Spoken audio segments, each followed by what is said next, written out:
All right, it's preparing to live stream. So I don't know if this actually means we are live, or it says like we're preparing to go live on the thing. So I guess we'll see on the Well, it says replay. we are live. So anyway, hey everybody, Josh Shearson, World Alternative Media here, and we are witnessing absolute history right now. And we're going to go into a whole bunch of issues from the economy to coronavirus and the latest updates with quarantining, which is getting really intense. And other people might be joining us during this show today. But first, let's go to the most pertinent news that we are witnessing right now, which is out of the CNBC article. Federal Reserve cuts rates to zero and launches massive $700 billion quantitative easing program. Oh, they're calling it quantitative easing now, but look, they're putting rates to zero. We are there. The reset is happening. Breaking news, breaking news, more breaking news right now at the top. Stock futures plummet. They just hit limit down while we pulled up the article. So before we did this, we were not limit down. And in literally the 1 minute since we went live, we've just hit limit down right now. Sorry to butt in right there, but I thought it was important. Well, we got a lot to go into today.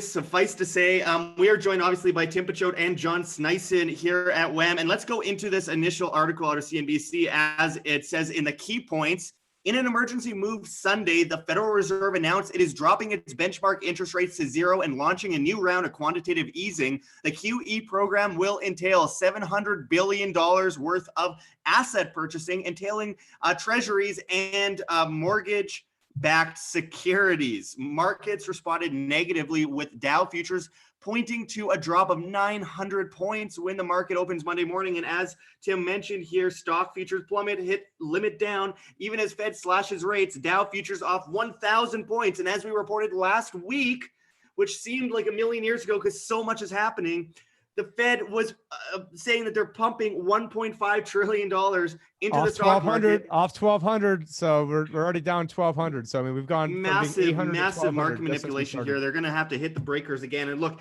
it's crazy because they think that they're helping, but they're not. But I think there's a very evil, sinister plan with all of this going forward that we're going to get into in a bit. But first of all, John, what do you think of this insanity? This is unbelievable. I mean, this is exactly what we've been talking about here at WHAM for years, and people call this crazy. I do want to actually quickly mention a title from CNBC in December 11th, 2019 that says, Fed decision, interest rates left unchanged, indicates no changes through 2020. Well, it's been a crazy couple months. John, what do you think about this latest announcement? He's got the money guy. That's it. They bring it out the can. I knew it, and it's game over, guys. That's what it is. It's the Fed has officially basically sent us into the depression here, and it's happening. Just wait and see. Like this was the trigger that I was waiting for. The big bazooka gun of QE, of course, that's coming out right now. You're going to see that QE going up very, very much more drastically. I think we're going to see QE programs, going up to probably in the, 2, 3, 4, 5, 6 trillion as they're trying to, save the economy. Look at, for example, they're going to have to be buying the collateralized loan obligations right away. They're buying mortgage-backed securities, of course, on a regular basis right now. And they've done that, over since September. So I think we're just heading straight towards, complete financial disaster. And just looking at them, it was also the New Zealand Central Bank slashed 0.75% right now, as we were speaking just a couple hours ago.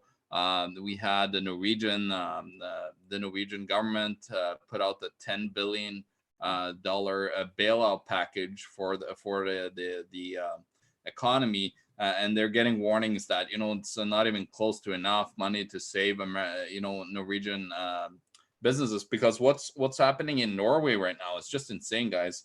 I was just talking to my mom on the phone, actually.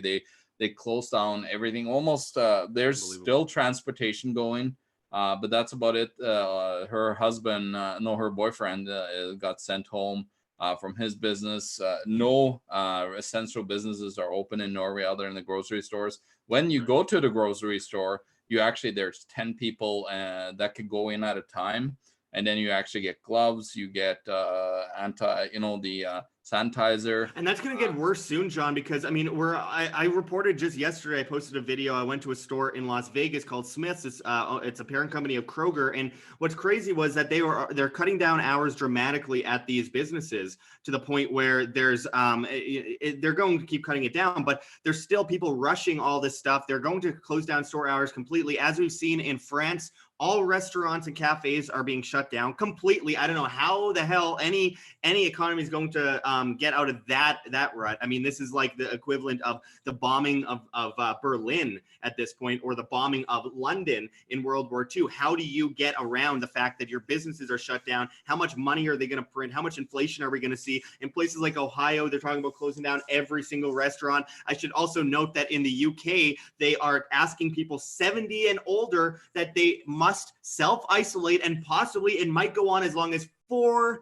months from now. 4 months that people 70 and older are going to be forced into their house. There is some very smart, evil genius stuff going on here. But first, before we go into more on the coronavirus, make sure to hit the like button on this video and check the super chats below. The super chats help us a lot. Tim, I know that you're kind of in a situation right now where you're on here, but you also have to watch your kids. So I wanted to get to you on this issue and get your thoughts on this latest rate cut. Yeah, so I do might have to go in a pinch if my kids are here, just because why is it not moving over to me? Okay, there we go. So I might have to leave in a pinch because my wife just went on a staycation in Scottsdale, so I'm playing Mr. Mom right now, so I might have to leave in a pinch. But anyways, man, I did a video with Luke Radowski today thinking, okay, we're done for the week.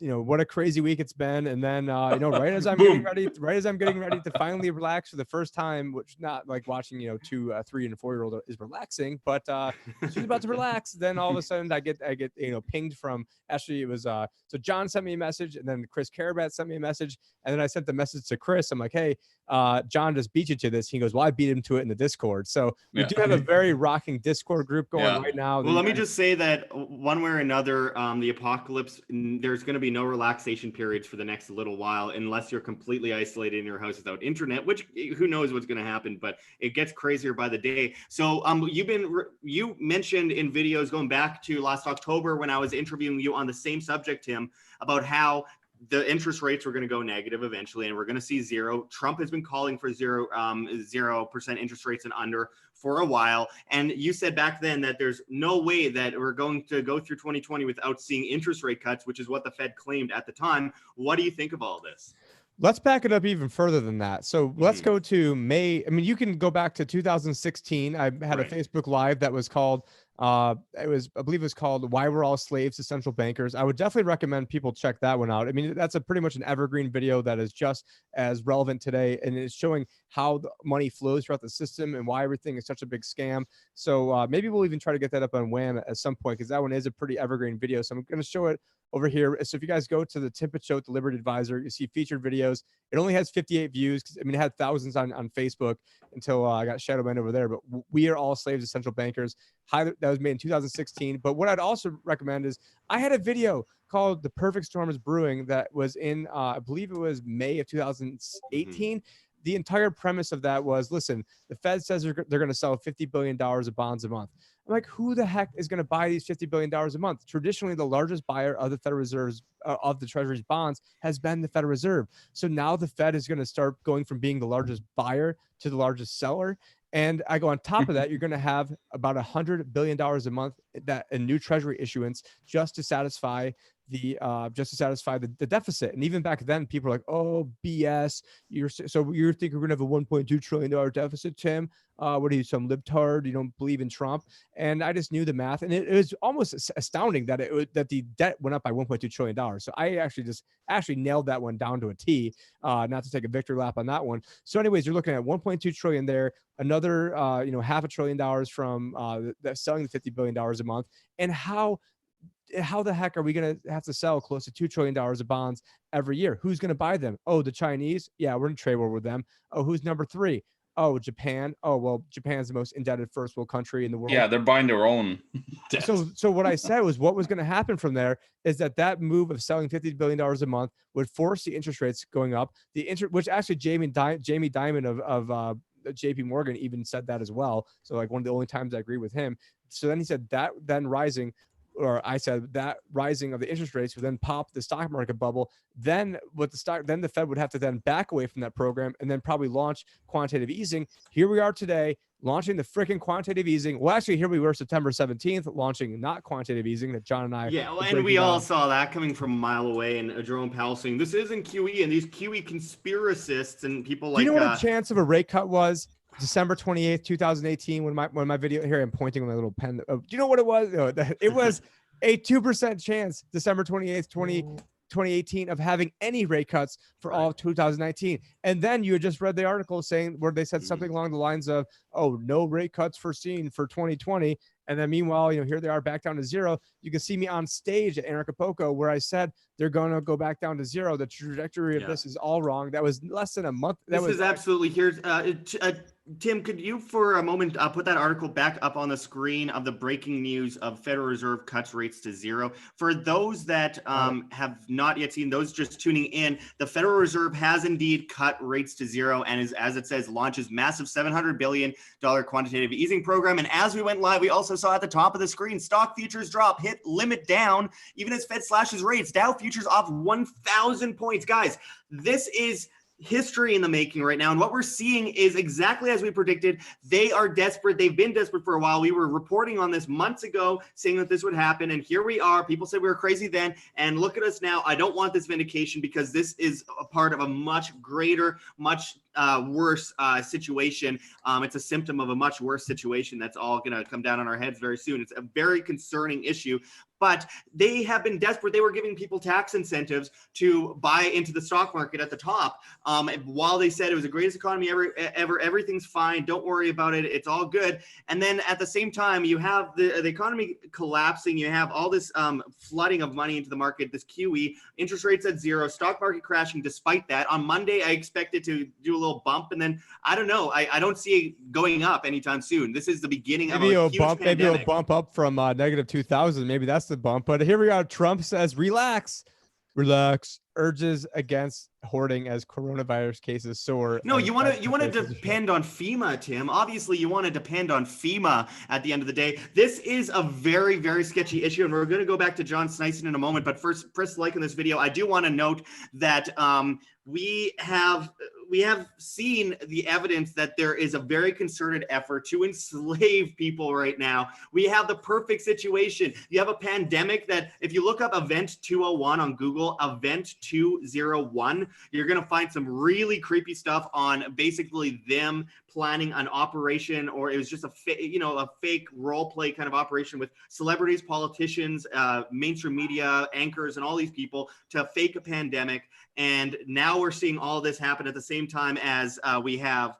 I just noticed that Chris Karabat's joined us on the show here, but we're going to get to him in a moment too. His video's not up, so Chris can hear us. Your video's not on, just to let you know. But right now we do have on screen. I am showing the Event 201, which is funny because people will come up to me and be like, "You guys are covering for Event 201. You guys are Illuminati shills." And I'm like, listen, dude, I've got a lot of stuff going on. I don't even know what event. Guys, I only heard of this like 2 days ago, honestly, and you can only get to so many things in media, but it's just interesting that this comes as the vaccine movement was going in a different direction. Now, there's going to be forced vaccinations. You got the economy crashing. You got the markets crashing. You got, the martial law across the country. You've got schools closed and people at home and people being forced into their homes. You've got drones flying over these cities. I mean, honestly, this is like the perfect situation. They're closing restaurants. You're going to have complete government control over all businesses. All payrolls. I mean, and we hear, well, they want to get rid of the payroll tax until the end of the year. And it's like, that sounds great, but wait, what is the ulterior motive? There's always an ulterior motive. Which they didn't do. They did everything except for that. So we aren't going to get any of that tax relief, unfortunately. And we do see Chris. I had it in a different gallery view mode. Anyways, we see him. Hey, Chris, can you hear us? Hey, I can hear you just fine. I'm just staying quiet here. Don't want to interrupt your stream of consciousness. Absolutely. Here. Well, I'd like to welcome you to Wham. Finally, it's about time. Hey, I want you to give us your thoughts on this interest rate cut that we're real quick, in case we're in a pinch and I need to go. Is there any way that either Chris or John from your computers that you could do like a share screen if Josh needs to pull up articles? Because right now, I can do that. Yeah. Okay. Make sure to exit out of Pornhub before you do that. All right. But Chris, what do you think of this right now in Italy? So. It's nuts. I mean, they obviously priced in a 0.75% drop this whole last week. Everybody was expecting that. So they felt they needed to go one step further and do the full percent drop. And I was actually kind of thinking that maybe that would make the markets keep going up tomorrow. Maybe people would be happy by that extra 0.25% and all that QE. But man, the market's down, hard stop on the Dow futures. That's got to be painful. That is the exact opposite of what Trump wanted when he was doing his majestic speech on Friday, and he was all excited and signing copies of the stock movement for Friday as he talked. So this is going to be a very interesting time. I'm excited to live through this. I think I'll be telling my grandkids about this week. Yeah, I mean, this is history in the making. People are going to be talking about this in 100 years from now. Does it actually work, the Jim Cramer soundboard? I just found yes. I was wondering if that was. I didn't know someone's showing their Skype on the screen, by the way. Someone's showing their Skype on the screen. Okay. But anyway, so this is absolutely history in the making. What we're witnessing today is something that we'll definitely be talking to our grandkids about. Assuming something else I wanted to bring up, and I'm a conspiracy theorist. I'm looking at this situation from all angles here, and what I'm seeing right now is that there's evidence that the coronavirus is actually causing huge infertility issues in men who got the coronavirus and have since recovered. And they've been doing studies in China where it's a dramatic level of loss in sperm count. So I'm just like, well, how is this all coming together? This is starting to look a little bit like the scary, black helicopter stuff that people have been talking about since the 1990s. Well, that would have been a better segue for the Pornhub comment you made before. But I guess Chris did bring up nuts right after talking about Pornhub. So both of them, I guess, fit. So. Oh my God. Anyway, this is going downhill fast. But hey, look, we're going to go to John Snyson right away here. We're going to go to John Snyson here right away. Make sure to hit the like button on this video if you haven't already. We got a lot of people joining us because a lot of people are concerned over where this is going. And we're going to get into what many of us think this is, which direction many of us think this is going in. But first, talking about this interest rate cut, it has seemed for the last at least couple of years that the Fed has been desperate to try and nudge interest rates up. As we reported going back in like 2014, 2015 here at WHAM, we were saying, they're going to try and push the interest rates up as much as they can. They won't be able to push them up much. They're going to drop them out. And then, we have the right crisis now coming in at the perfect timing for this to happen. And now they're trying to ban cash at basically every restaurant in Las Vegas anyway, and all over the country. As they have a state of emergency, they're talking about cutting all interstate travel tonight, possibly, if not tomorrow. I just got that news from the Pentagon's website. This is really concerning to me. I can't even leave the state if I want to, if that's the case. And they're going cashless. It just seems like the perfect disaster at this point. John, what do you think? Well, I think it is the perfect. It turned out, if it wasn't, made or whatever they or planned, it's the perfect disaster to implement all these policies. And of course, you've seen that push heavily in different economies around the world. Actually, Tim, if you could put up the statement from the Federal Reserve Board that I sent it on Facebook, or actually it's on Discord as well. But this is from the press release of actually from the Federal Reserve itself. And it actually says the Bank of Canada, the Bank of England, the Bank of Japan, the European Central Bank, the Federal Reserve, and the Swiss National Bank are today announcing a coordinated action to enhance the provision of liquidity via standing US dollar liquidity swap line agreements. So basically what is happening here is that they are currently starting to use the exchange stabilization fund. That's what that says. And they're starting to, basically, they're trying to keep currencies more stable. So they're out there now with their fund, putting out credit lines to everyone in order to try to prop up currencies. Because you saw, for example, the Norwegian krona, nosedived. It went from like 8 to the dollar to a 10 something to the dollar. That's insane.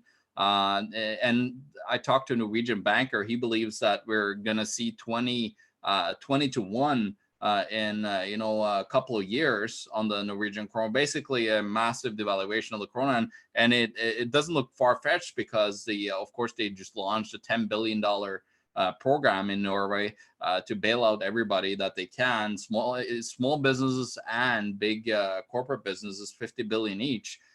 So they are having a coordinated attack here. And it's not just the Fed, like as they said in their own statement, that they're working with Bank of Canada, Bank of England, Bank of Japan, the ECB, and the Swiss National Bank. So all of them are coordinating all this together, because the only way they could, even I don't think they're going to win, but they're going to try to fight it at this time, is a global coordinated central bank, mass print, in order to try to, fend off all the deflationary pressures that are just hitting the economy. It's just whacking it left, right, and center right now. And of course, there was another article. Let's see here. There was I'm just going to pull it up here, see if I can find it. Virus credit crunch. And this is this one comes from, of course, do you just want to share your screen, John? Yeah, sure. I'll actually share. You'll see all 5,000 of his tabs.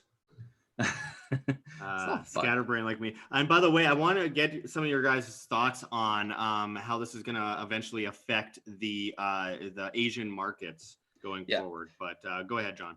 Yeah, so here we go. Here's the article itself. So as you can see, virus credit crunch risks turning firms into zombie army. So basically, companies that are highly levered, which is most big corporations right now, are starting to struggle with their credit, and they need to load up on a lot, and they need to get bailed out left, right, and center in order to keep them alive. So what is currently happening is that debt is, of course, also in another place. They financially engineer that debt into collateralized loan obligations, and that's where the huge danger is there. That I've been warning about over the last year or so, is the collateralized loan obligations, because that's the derivative that all these corporate debt, all these corporations that are struggling right now, as there's more and more and the Fed can't print enough money to save them, what you're going to see is you're going to see the CLOs just starting to very fast evaporate in value, and you're going to see a massive panic selling, and then there's not enough money anywhere in any fake central bank account that has zero in it, right, to save it. It's just not going to be enough. I want to give a shout out real quick, because Manuel sent $1.99 in the super chat and says, "What does a rate cut to zero really mean?" I think Tim should go into that a little bit. Okay, we need John to get that off the screen, please. Yeah, just 1 second. We don't have 1 second. We're crashing. There we go. We're at zero. What are we going to be at? Zero minus 0.1. Tim, what can you just for in layman terms explain what this really means for Emmanuel and others in the chat that are wondering? In layman's terms, this means that this is a Lehman Brothers 2.0. In Lehman terms. It needs to be in Lehman's terms. Seems kind of worse. I think this is much worse, because now all we've done is we've extenuated out the bubble. We roped, not say we, it wasn't me. I mean, a bunch of people who were hoodwinked by Donald Trump, that thinking that this is the best economy ever. They were in cash for 7, 8, 9 years, and then they all jumped into the market. I mean, me being a financial advisor sees this at the retail level of people who are just, were poor. I mean, I talk to people who were in cash for like 7 or 8 years who are like, we need to be 100% in stocks. And this is recently. I'm like, wait, so you've been in cash for like 8 or 9 years and now is the time you want to go? Well, I mean, for me, we had a hedge strategy anyways. But what this rate cut ultimately signifies is that we are in a complete debt bubble. The thing is, see behind me, I mentioned this all the time, but we've got Josh coughing, so we don't see it behind me. So right now, I'm sorry. I thought I muted it. My bad. And now when he says, sorry, I muted it, messes up again. Sorry. So we've got King's ransom in the back as to signify that this is not our money. Our money is backed by debt. So in order to get money into the system, you have to create debt. There's always going to be more debt than there is money. So it creates this imbalance where it's mathematically impossible to pay off the debt from day one. And so we are all living as basically, and this is not hyperbole. If you think I'm making this up, you don't know enough about the economic system to understand how this really does work. So you need to go check out the videos to go learn how this works. But how this works right now is that we owe interest to the Treasury Department and to the Federal Reserve off money that they never had to begin with. And so all they're trying to do is keep the interest payments going. And so you've got all these zombie companies. What a zombie company is a company that cannot afford its interest payments. And so the best way to be able to afford it is to bring the rates down. So they're doing everything they can to keep all these zombie companies, all these zombie pension funds, which actually these are actually massively going to hurt the pension funds on several different, for a multitude of reasons. And there's always unintended consequences to everything they can do. So right now, the main target that they have is to try to help make sure that the banks get paid their minimum interest rate. The best way to do that is then lower the interest rates. And what they're thinking is that if we lower the interest rates or make it negative, then we're going to force people into the stock market. And then they're going to really force people in the stock market when the Fed comes in and starts buying stocks, like the Boston Fed President Rosengren was talking about last week. And so this is going to be a stealth usurpation of the entire economy, where you have the Fed is going to be coming in. They're going to start buying corporate assets. They're going to start buying treasuries. They're already doing that. They're going to keep buying more mortgage-backed securities. They're going to keep buying. They're probably going to start buying stocks. And so eventually, I mean, you had, what was the quote from, was it Jefferson, that said, if you ever allow a private central bank to issue the currency and credit of a nation, first by inflation, then by deflation, you'll end up homeless on the continent your forefathers conquered. Right now is the deflationary. And so everyone talks about inflation. This is a major deflationary event, but then the ultimate response to preventing deflation will, in my opinion, cause the inflation, because the good video for this is Mike Maloney. We'll go to the one that I referenced before on the why we're all slaves of central bankers, because I think that one, I do actually use some material from Mike Maloney in that video. I say that's probably the most important one. If anyone's going to go watch one that I've done, is we are all slaves of central bankers. So I go through a whole whiteboard, lay it out, the whole system, how it works, or how it is meant to make us slaves. It is high-tech economic slavery. Right. I was in the class that won the national competition on the Fed. So for me to come out here and say this as someone who didn't initially believe that is saying something. And I'm really speaking to, I benefit from all this because I have clients in the stock market, and, I was hedged on all this. So this actually benefits me, having the market go down, because now we can buy in at cheaper levels. But right now is not that cheaper level time. We are nowhere near if people thinking, oh, this is, big, 2-week period of, stress. That was the crisis we're warning about. This is not the crisis we're warning about. This is going to get much worse. And the more the government, and the only reason the Fed's coming in to save everything, air quotes, is because everything is that bad. We were not the greatest economy ever. We are in a complete economic debt bubble, house of cards. Right. The whole house of cards is coming down. And I know that you're chomping on the bit. Did you just send me something on? I did not. I just wanted to cut in and first of all, for those that are just joining us, as we've been reporting, the Federal Reserve has cut interest rates to zero. What we have been predicting for quite some time. Here we are. Here it is. This is what's happening. This is a reality now. It's not fear mongering anymore. It's not Chicken Little. This is what's going on. I want if you just join us, make sure to press like if you haven't already. Send in super chats. We got a super chat from Liza Jean Williams, who sent Canadian $2 into the super chat. It says, have you seen Dirty Money Kushner companies? I haven't seen it, but I know well of it, and I'm very aware of how shady politicians in general and the people that they work with and their lobbyists are. So it doesn't surprise me at all that these people are involved in dirty money. It happens on both sides. Collectivism begets the worst people among society, I do believe. And we're going to go into other super chats soon, but again, hit that like button. I really appreciate those super chats. They keep Wham alive. They're the only thing keeping Wham alive. So thank you very much, and check those links below. And you can become a client of Tim Picciott if you check the link below for that as well. Chris, I wanted to ask you a little bit of what is the next move, do you think, that the Fed is going to try to make, when inevitably we most likely will see the Dow and see the S&P and see these other entities start to continue to fall? I mean, what is the next move for them after that?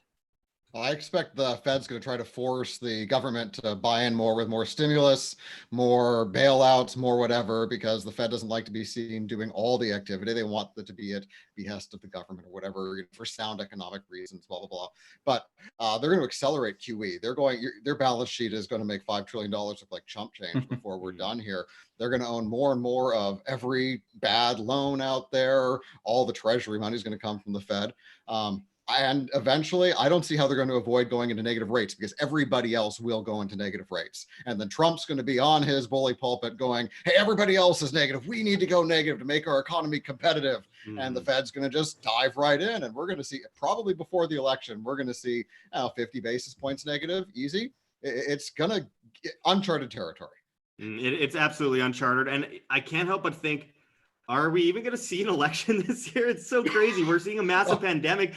It's been said before, and I know it's usually nonsense. Every election, someone says, are we even going to have an election? Are they going to push off the election? But this is the most legitimate case that might happen I've ever seen. they're pushing back the primaries already. Georgia, a couple other states have already pushed back their primaries. So, of course, the Bernie bros are now freaking out about Biden, stealing the primary and blah, blah, blah, blah, blah, as if, that matters. Wait, is there supposed to be a debate today? Is there still? Yeah, in like an hour, there's supposed to be a debate. Minute.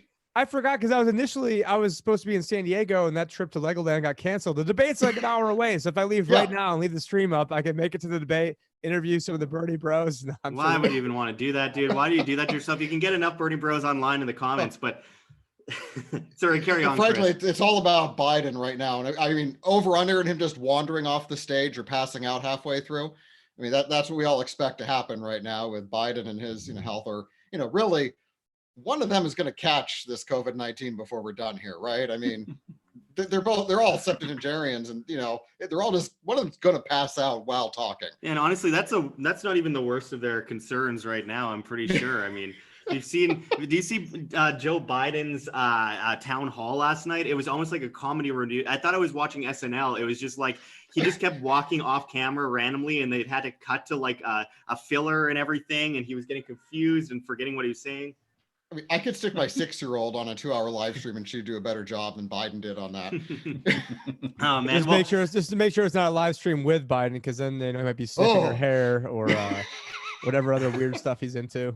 Oh man, well that's just disturbing alone. But I do want to get to another super chat here from Rainy Steps, who sent Canadian $2.79, and she asks, "What does this mean for Canada, John? What do you think this means for Canada?" I think that this means the same for most countries. I mean, we're seeing an interest rate cut to 0 at the Federal Reserve. We're seeing a massive amount of QE. I mean, this is going to affect the whole world. Yeah, well, what you're going to see is you're going to see the Bank of Canada is probably going to cut. The interesting thing, though, is that Bank of Canada, let's see now where their interest rate is at here. Just give me 1 second here. I got to pull it up. Didn't they do an emergency points yesterday or something? They did something. I don't think they cut yet. Just 1 second here. Let's just acknowledge that we almost have 700 people watching us right now, so definitely appreciate that. We might hit 1,000. Who knows? This is with shadow banning. If we did this video when I had 25,000 subscribers, we would have had about 10,000 people watching right now. Yeah, so we're lucky to have what we have right now. Thank you guys for tuning in. Make sure to hit like. Sorry, carry on, John. Yeah, no, so Canada is at 0.75% interest rate right now. We're going to see that if they cut the same as the US, of course, we might see some negative interest rates here. It's a potential. And I think if, now that the Fed is at 0%, I think that what we're going to see is potentially negative yielding bonds, guys. I think the bonds that the US have out there, from 1 month up to 30-year, I think there's a huge potential for that actually to happen. I just wanted to show you this. This is interesting, guys. So me and Tim were trying to figure out the other day what the actual balance sheet of the Fed is, and they don't really want to show it to us here. Just 1 second, I get that out. So okay, so you go in here, watch this. If you guys keep an eye on this right here, like see the observation right here. This is like their current website, what they have. So just watch this, because this is interesting how they're trying to not show you what their current balance sheet jumped. It almost jumped $90 billion just over a week now. But watch this number now, Josh, as I refresh it. Just watch it here. See that? 43119. And then as the actual chart comes up, it disappears. So I don't know if you saw that, but so I like the actual number is 4,311, and if you want to see the actual real chart that has the actual number on it here, let me just move. You guys have probably seen this. So actually, if you can see this here, like the actual Fed balance sheet, look at that peak there at the end right here, where you have a massive peak up there, and that is from their number that they don't want to show, like they had it at 421 or whatever, and then it jumped, like the actual number is 4311, but they don't have the data up on their website for some reason. It's really weird, and they don't want to show it to anyone. But let's get back to what could happen to Canada. So I think the potential things that could actually happen in Canada, I'm watching it. I'm really paying close attention to what's actually happening in a country that has the highest per capita corona impact, actually, which is Norway right now. in the world. And of course, my family, all my family is over there. They got 1,250 cases now, only 3 deaths actually, so very little death rate compared to other countries. But what's most interesting is the things that the government is doing. They actually are closing down all the highways, as you were saying, Josh, and they're not allowing people to even leave to their other properties. So there's properties up in the mountains that people, get the heck out of the cities. They are not allowed. They actually get put in jail if they try to run out of the city up to those mountain cottages. And what the reasoning behind it is because, if they go up there and then they become sick, they become burdened on the tiny little local hospital or whatever is up there. So basically they're saying that you are not allowed to move to your own property.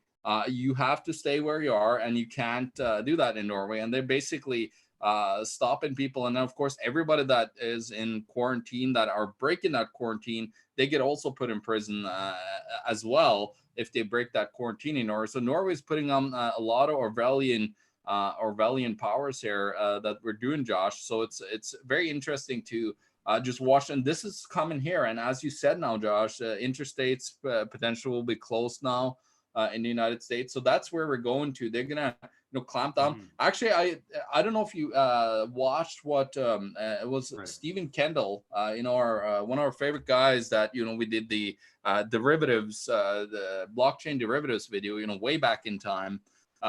He actually put out the video today warning, and he predicts that what they're doing right now with this whole COVID thing on a global basis, it seems like they're slowing down the economy to a halt. So they could potentially be able to do a full reset of the economy, because they're totally going cashless too. I mean, we've been talking about that for a while. We're seeing that in China. They're getting rid of the yuans. They're burning the yuans. We're seeing that in the United States right now. Places are stopping and taking my bills. They won't take cash. They only want credit card. And meanwhile, with credit card, you're tapping it on a screen and touching your finger on a screen to sign something. And I mean, it's certainly not sanitary, but nonetheless, they're obviously going cashless. But speaking of the other side of cashless, the decentralized cashless side, the side of it that's based on, free markets and decentralization, hopefully privacy to a great extent.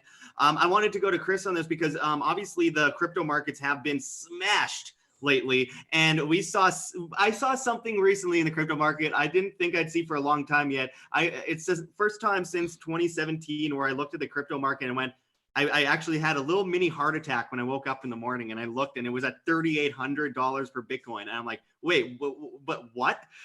Chris, what do you think is happening to crypto, and can we expect to see this recover at all as the Fed prints a bunch of money in the next short while? Well, I've been saying for years, Tim's been saying for years too, that when the next big financial crisis goes, crypto will crash and crash hard because it needs to cover shorts. All these people are over leveraged to the hilt in traditional markets. They need cash from wherever they can get it. What my hope is that you can look at gold. What gold happened in 2008, where it dropped hard right before, and then it shot up. Gold and silver both made all new highs right after that.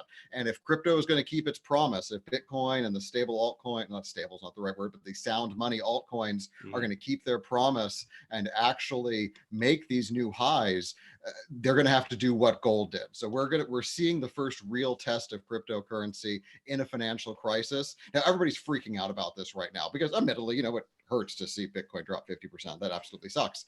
But this is expected. This is what would happen anytime, especially with a relatively small and illiquid market like cryptocurrency. But this is all part of what has to happen for crypto to actually reach new highs and for crypto to meet its promise as something that will work alternative to fiat currency. Yeah, we've seen a lot of people were really hoping for the best for the halving coming up. And I think that long term, obviously, it's a good thing. It's scarcity. It's a good thing.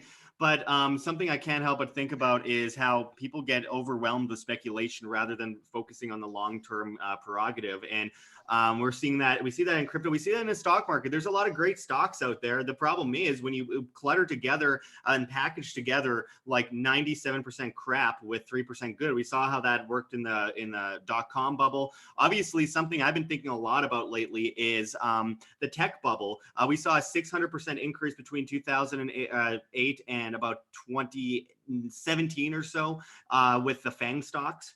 and it was unnatural. They were building on their platforms for a while, but in the last several years, they've only been taking away from their platforms. They're so big that they have to keep building, or else they kind of blow up. And we have all these massive tech companies: Facebook, YouTube, Alphabet, Twitter, all these guys, Amazon. Well, Amazon's not doing terrible right now. They're sold out of everything, but they're not doing terrible. But I mean, when you look at all these other major tech stocks, it's like, how are these guys going to survive through this? They're already in a huge bubble. And are we going to see a Facebook the way we used to see Facebook coming out of the butt end of this calamity that we're witnessing right now? I really hope not.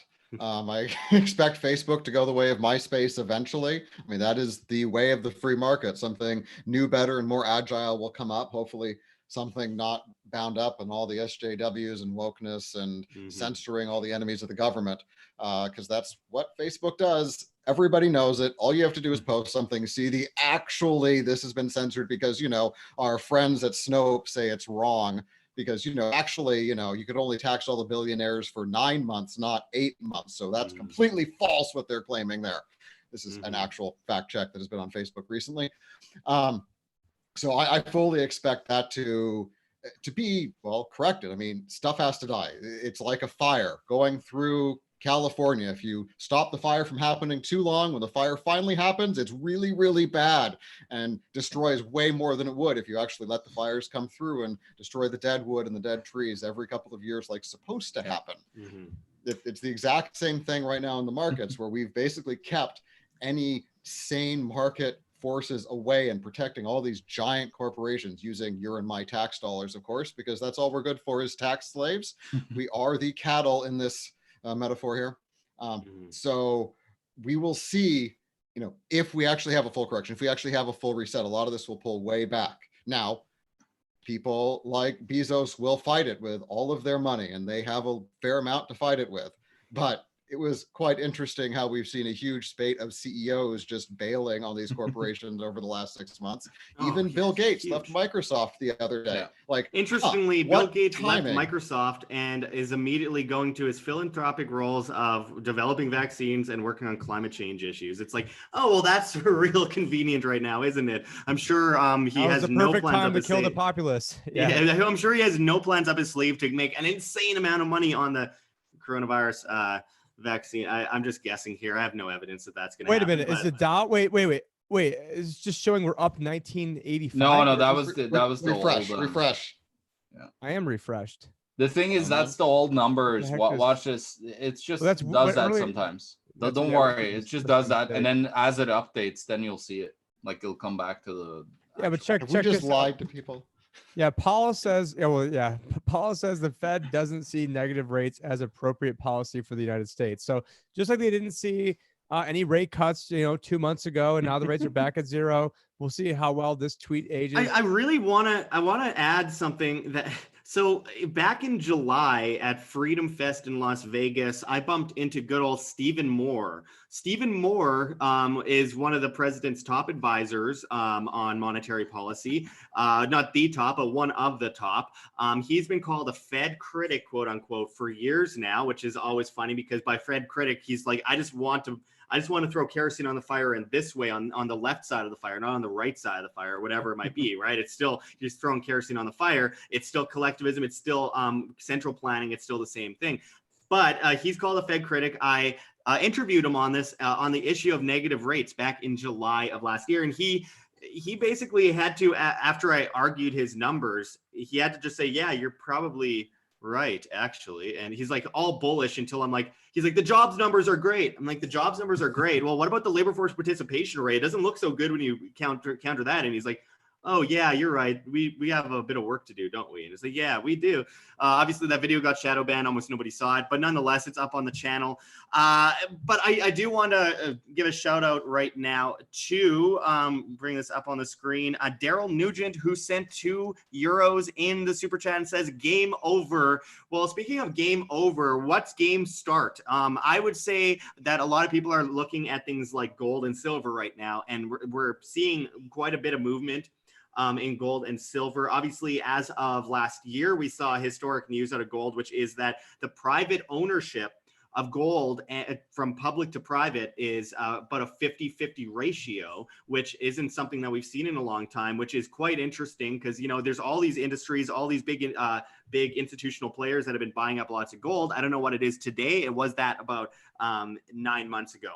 So there's all these institutional players buying up all this gold. And yet at the same time, we are seeing a huge example of people, individuals, private citizens going out and buying gold as of this last year. Especially, there's obviously a lot of concern in the air, especially after 2019, after December 2018. And we saw that huge dip, which Tim joined us for at the time. Tim, what do you think of the gold and silver situation, and also the gold silver ratio, which has made some interesting moves as of recently? Yeah, I mean, I've not been one to like always tout gold and silver, but for right now, I mean, I take a look. I mean, John was alerting to us the fact that it was what was like 104-1 on the gold to silver ratio, and to me, I mean, record that highs, seems, right? Yeah, by far, yeah.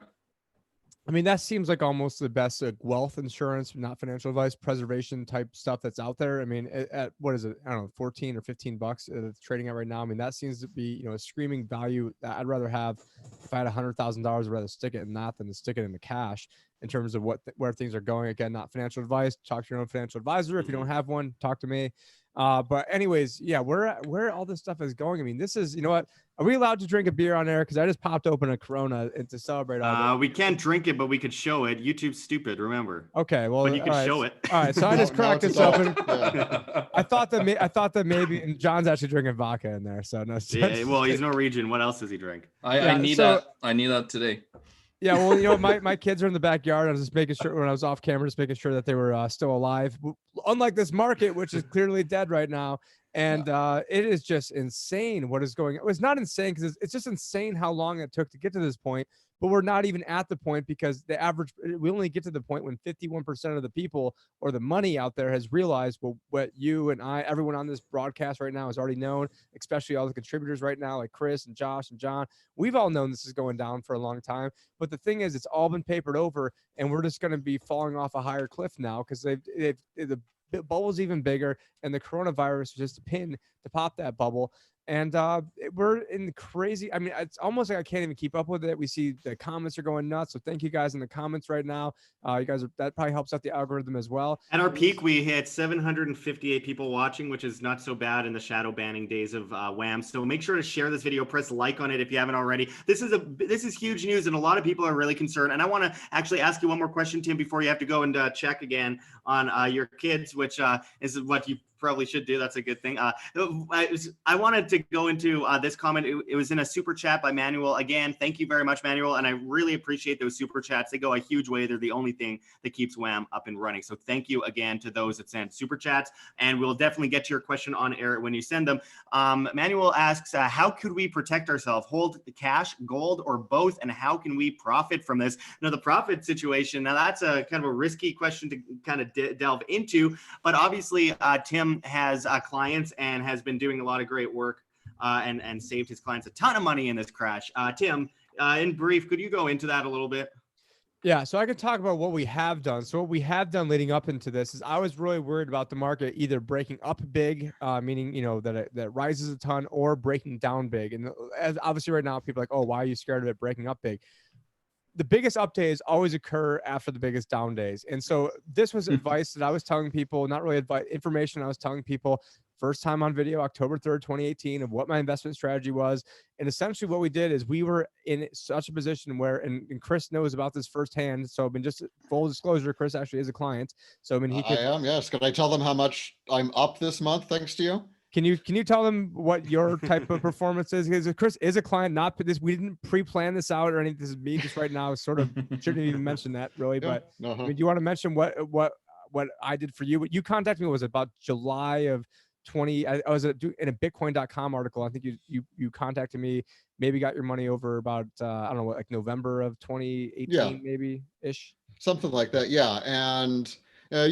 We did well as the market went up, but this last month I'm actually up about 1.5%, 2% this month on this market when everybody else is, you know, losing more money than I've ever made every day.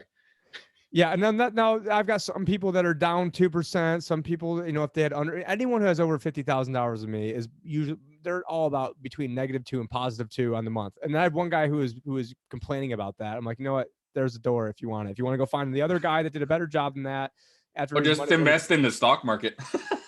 Exactly. I mean, He's like, exactly. I could have been down 10%. Why did I pick same person that 4 or 5 days ago when we're down, the first time we're down big, he's like, I hope you got in on this, and then the very next day it was down like 2. One, your put options were brilliant in January.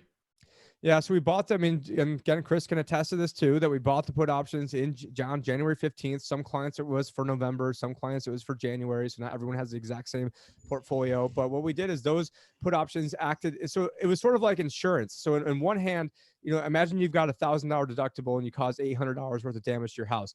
It doesn't really matter. So in this case, a lot of times we had to spend about 4% of their portfolio to buy these options. And so essentially, I thought that in an environment where the Fed was printing money and everybody still was believing all the BS of how things are great, that we would ride that wave up. And so last year, Chris saw that we rode the wave up about 25%.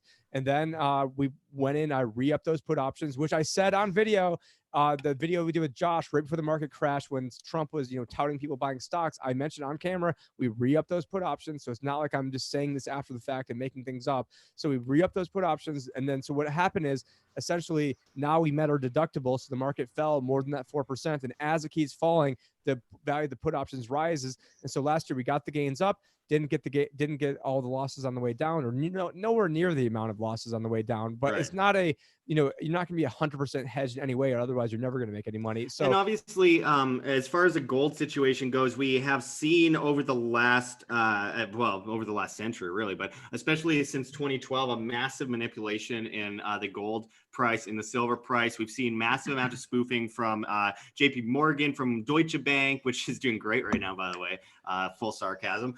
And also, banks like BNP Paribas and Scotiabank and HSBC, and they've all been caught red-handed. And I believe, and I've said this for a long time, that when you hold a beach ball underwater enough time, or for enough of a period of time, it'll start to gain pressure. And once you let go of it, we'll see a massive bounce. But I've never looked at gold and silver as an investment. I mean, you can invest in it, but it's not meant as an investment. It's about when your currency crashes, that so many unfortunately revere and are dependent on, then you have this security of gold and silver. It's not about making money fast. It's about saving your money from being completely up in flames, like kindling. I want to give a big shout out to Dr. Mike, who in the super chat sent $20. Thank you so much, Dr. Mike. I really appreciate that. That's awesome of you. He says, thanks guys for all the great work. Go crypto.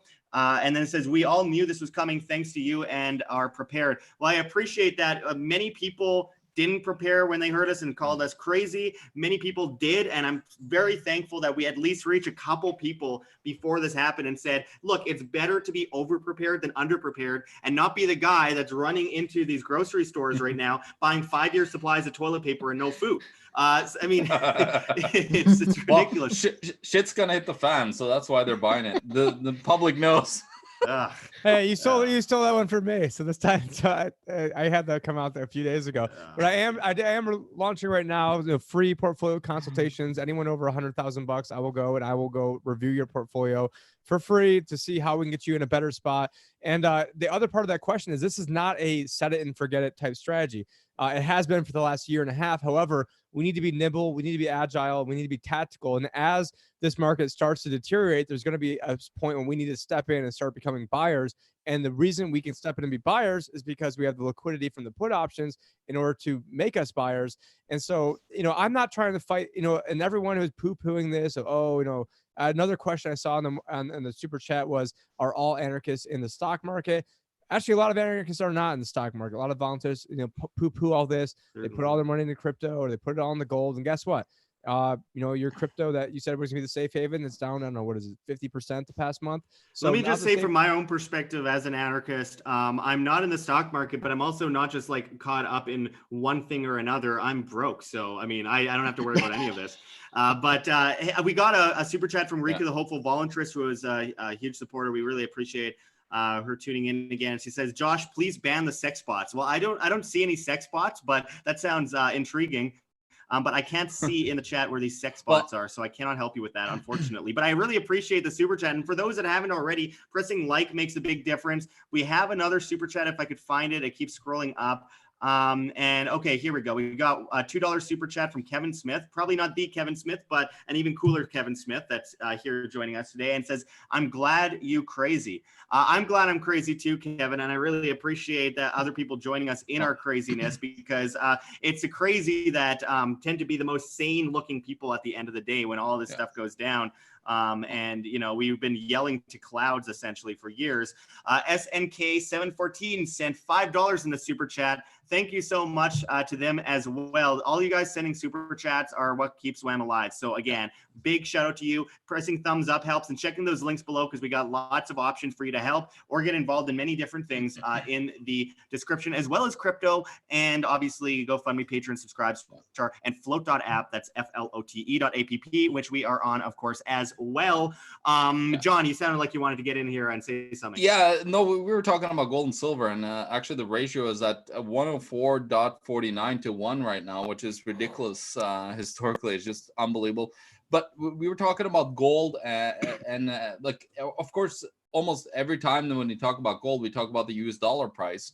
If you go and look at the actual prices in all other currencies, and I'm pulling up every single currency in the world almost, except for the yen and the euro and the US dollar, every single currency is at record highs in gold and silver terms. So you're actually seeing that, you know, the wealth insurance is there. It's just the problem is in US dollars, it's manipulated by the fake ETF, GLD, and SLV prices that you see quoted all the time. Absolutely. As Georgia Love, I think, says in the, Georgia Love sex tap photo. I think that's the sex bot. That's the bot. Yeah. Says silver is dirt cheap now.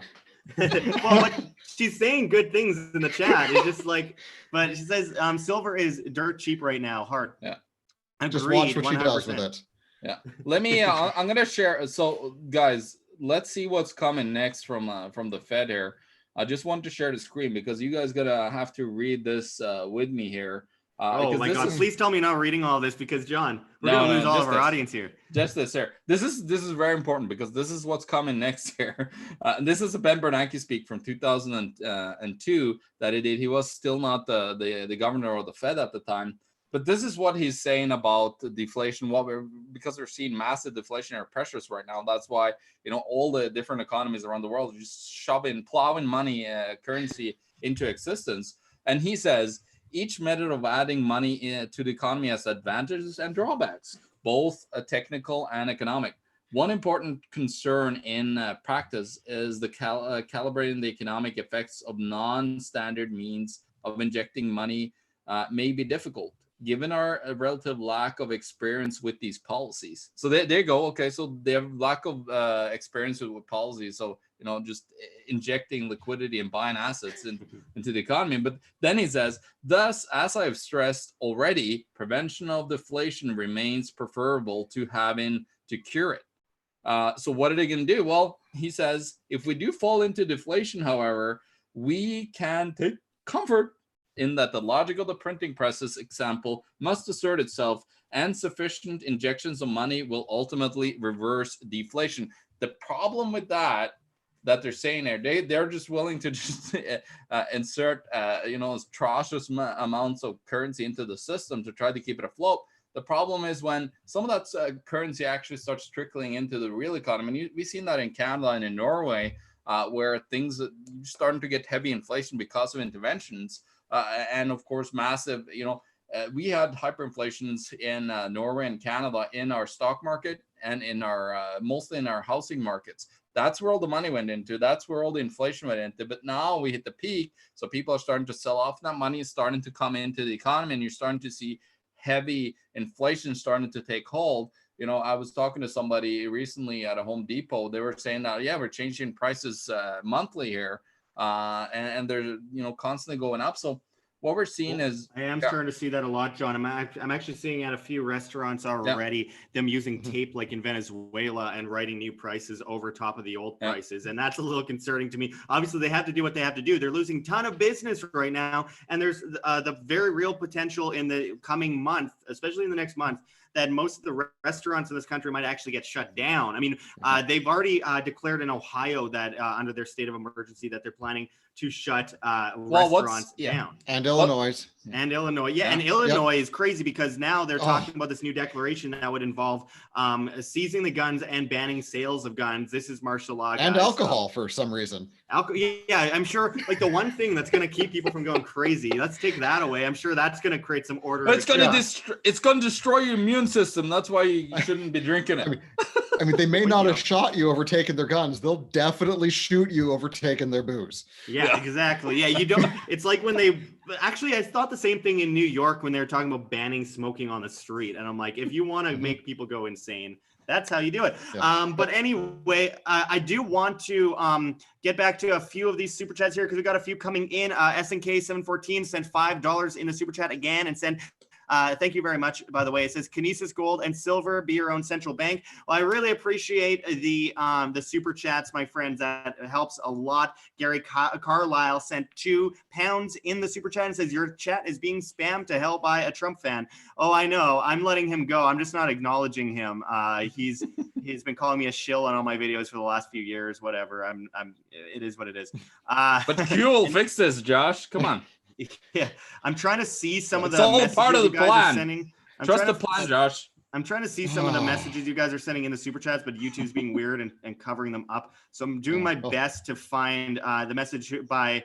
Man, Trump is closing the borders. Vivid Babu sent 100. Mexico and Canada are closing the borders. Yeah, I think. Yeah. Well, that's Canada the problem. I'm stuck in Las Vegas right now. Trump finally got Canada to pay for the wall. I know. Tell me, dude, I can't. They haven't actually put in stone yet, but they're considering, and Trump is considering domestic travel bans this year or in the next few weeks, and it very well could be in effect tonight, according to some people at the Pentagon. Though it's very mixed messages because other people on the coronavirus task team say that's not going to happen anytime soon. But Trump is saying he's thinking of it. Now, look, I'm going to get to that super chat right away, guys. But I am actually. I'm actually going to be, moving right away. And this is the worst possible timing because I can't leave the state. I won't have a house. I'm going to have all my stuff and won't be able to leave the freaking state nor the country. So I'm in a little bit of trouble going forward. Bring a gun. You'll be able to leave. I'm gonna be taking over people's homes, living on people's couches for. I guess they're talking sometimes. Some people are talking about more than a month or even as much as 4 months that this is going to be going on. And in the mayor of New York was just on saying schools might be canceled for the rest of the year. The people from the Trump task force were saying we haven't gotten to the worst of it yet. 8 to 9 weeks is probably how long it's going to take. And I would guess for longer. I mean, just based on the numbers, if we actually do have Yeah, and let's look at Norway, for example, where my family is. That's actually heavily most infected, and of course they are closed everything down almost. The only things that are up and running is grocery stores now and pharmacies, and that's it. They're actually looking at banning public transport as well now, right away. Yeah, it's really interesting to look back and look at the Great Depression from the 20s, because this last week it was the most volatile market, the most up and down since October 1929. I mean, this is huge. This is record breaking.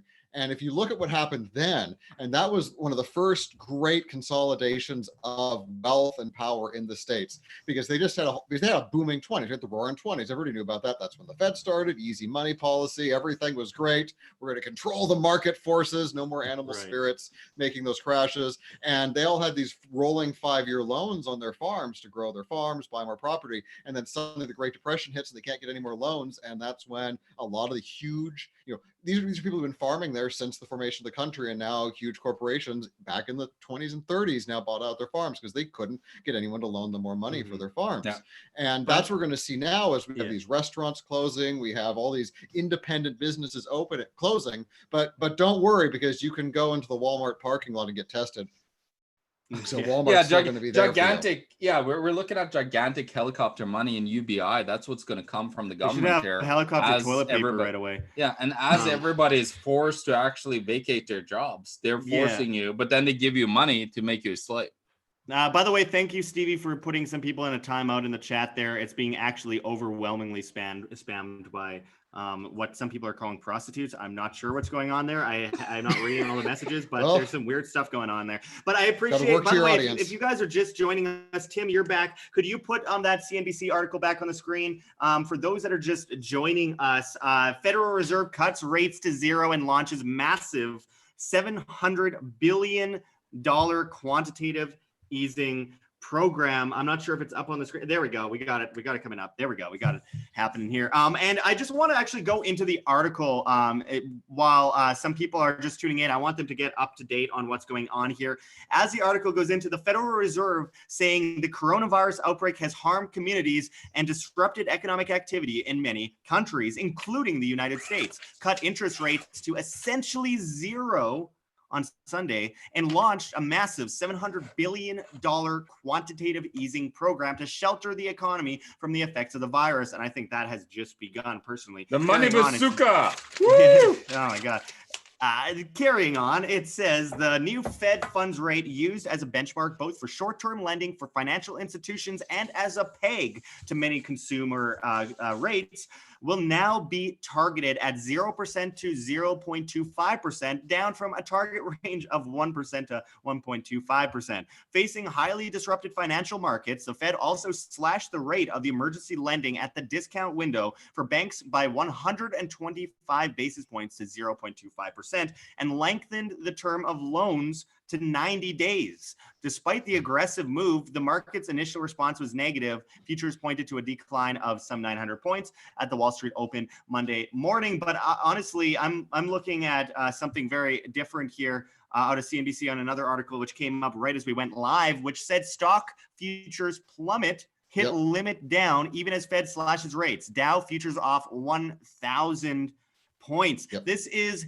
absolutely history that we are witnessing before our eyes. And meanwhile, we got Donald Trump saying, relax, and urging people against hoarding as the coronavirus cases soar and Fed cuts rates to zero. Look, we are witnessing something that many of us will be telling our grandkids about. This isn't just a little epidemic or a pandemic. This is a global catastrophe at this point, and it's far more than the actual illness itself. It is how it affects the markets, how it affects the economy, the money printing that we're going to see come out of this, and the government control that we're going to see stem from this as well, which is going to be massive. We haven't seen anything like this in our lifetimes. This is probably one of the biggest things we've seen domestically in the United States since World War II. So we have to comprehend this for a second and acknowledge the history that we're witnessing. These kinds of things don't happen every day. This isn't about fear mongering. This is a reality that we're living in.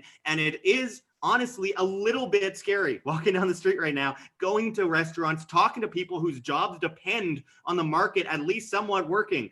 Restaurant, waitresses, waiters, business owners, small business owners, people at all these, businesses that depend on people coming in and, for getting their service and exchanging money for services. This is going to likely lead to millions of jobs lost. This is going to lead to massive amounts of printing to make up for the amount of people who won't be at work, as there are going to be massive welfare programs. We're going to see FEMA. We're very likely going to see a lot of military in the streets. We're already seeing it pop up in parts of New York. It is in Norway. There's military, and this is martial law. State of emergency is only a couple clicks off from actual martial law. So we are kind of already living in a martial law scenario right now. This is absolutely huge. And at the same time as we have a pandemic and all this government control and all these rights being taken away, we have the Fed cutting rates to 0%, as we have been warning for years would happen. It's happening now. And the question isn't about how right we might have been and how vindicated we might be. It's about what on earth do we do next? How can we mitigate this crisis? How can we look out for our families, make sure that everyone is prepared and not panicked, but prepared? And obviously we are witnessing some serious, what's this? A bank in Midtown is cleaned out of $100 bills. And by the way, I'm expecting bank runs soon. I'm 100% expecting bank runs soon. John, how long until we start seeing a massive move in that direction? Because obviously these banks are bankrupt. And Mnuchin does not expect a recession from the coronavirus. Let's also point that out. I mean, that reminds me of yeah. That reminds me of Paul Krugman. That's from the day. Are you serious? Like, you gotta be, this is like stand-up comedy. This is like stand-up comedy. I listened to him on the radio a couple days ago, and Mnuchin was saying in a press conference, look, we are dealing with a very terrible situation right now, but people invest in the stock market in the United States because it's the greatest in the world. And it's not about what happens today or even over the next year, he says. It's about what happens many years from now. And it's like, well, yeah, I mean, maybe 5 years, 10 years, it'll be up from where it is right now, maybe 20 years. I don't know what's going to, there's probably a lot of the old guard system going to go down with this, but it's for him to be like, oh, don't worry, in 20 years you might make some money back, might make some profits. It's like, wait, what? That's insane. John, what do you think of what was I even talking about before? Well, just let invest in let's just invest in negative yielding bonds. That's how you go long, and if Trump gets his way, he gets his 50 or 100-year bonds, a 100-year bond on a negative 2% yield. That'd be a perfect investment for everyone. I think that's the way we should go. We should really support the economy and really just push money into stupid investments that are negative yielding, because that's what makes most sense to save the oligarchs and save all these guys on Wall Street in order to, prop up the market. Yeah, and I want to go into the signs real quick, as I have been lately, because we got some people talking about the coronavirus is a hoax or whatever it is. The coronavirus is real. It's what they're using it for that's scaring me.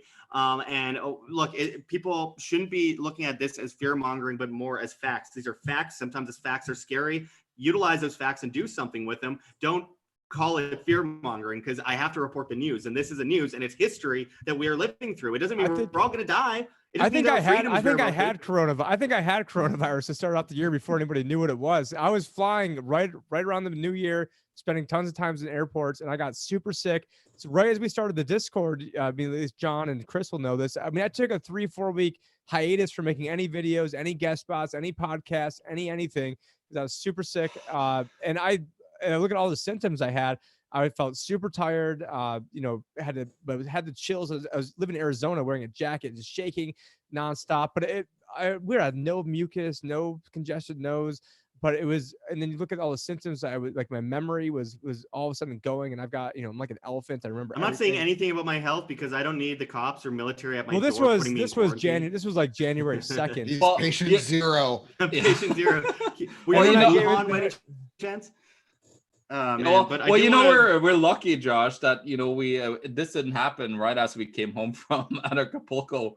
Like, think about it. Did we actually force you into quarantining yourself or put you in prison? Imagine we get stuck down in Acapulco. It wouldn't be the worst place to be stuck. Actually, yeah, I would much rather be in Mexico right now. I'd feel a lot more comfortable in Mexico right now than being in the United States with martial law. To be entirely honest, I'm not a big fan of the idea of all countries in the world. There's like China, Russia, Iran, there's North Korea, and then there's like the United States and Canada. When it comes to martial law, those are the countries I least want to be in. But anyway, with that said, I'm sure there's a few African countries that don't want to be in either, but you know what I mean. But so here's the issue. I want to go into the science real quick for those people, and Tim's probably heard me say this now about 100 times, but I'm going to go into it real quickly and just rush through it. Here are the facts. The flu hits about 1 billion people a year, but out of that, 0.1% die.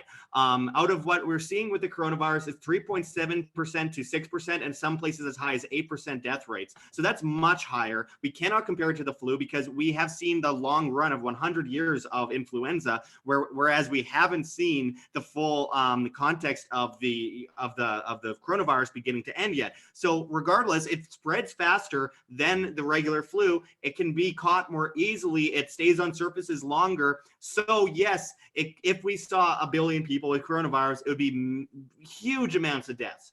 100%. It affects older people. It affects people that are overweight. It affects people with upper respiratory issues, asthma. It affects people with autoimmune diseases. That's very detrimental. With that said, again, it's weaponized. I 100% think it's weaponized. This is too perfect. Have you seen Event 201 yet? Event 201 is literally a military exercise of a global pandemic that's happening, that's supposed to happen at the exact same time as this is happening.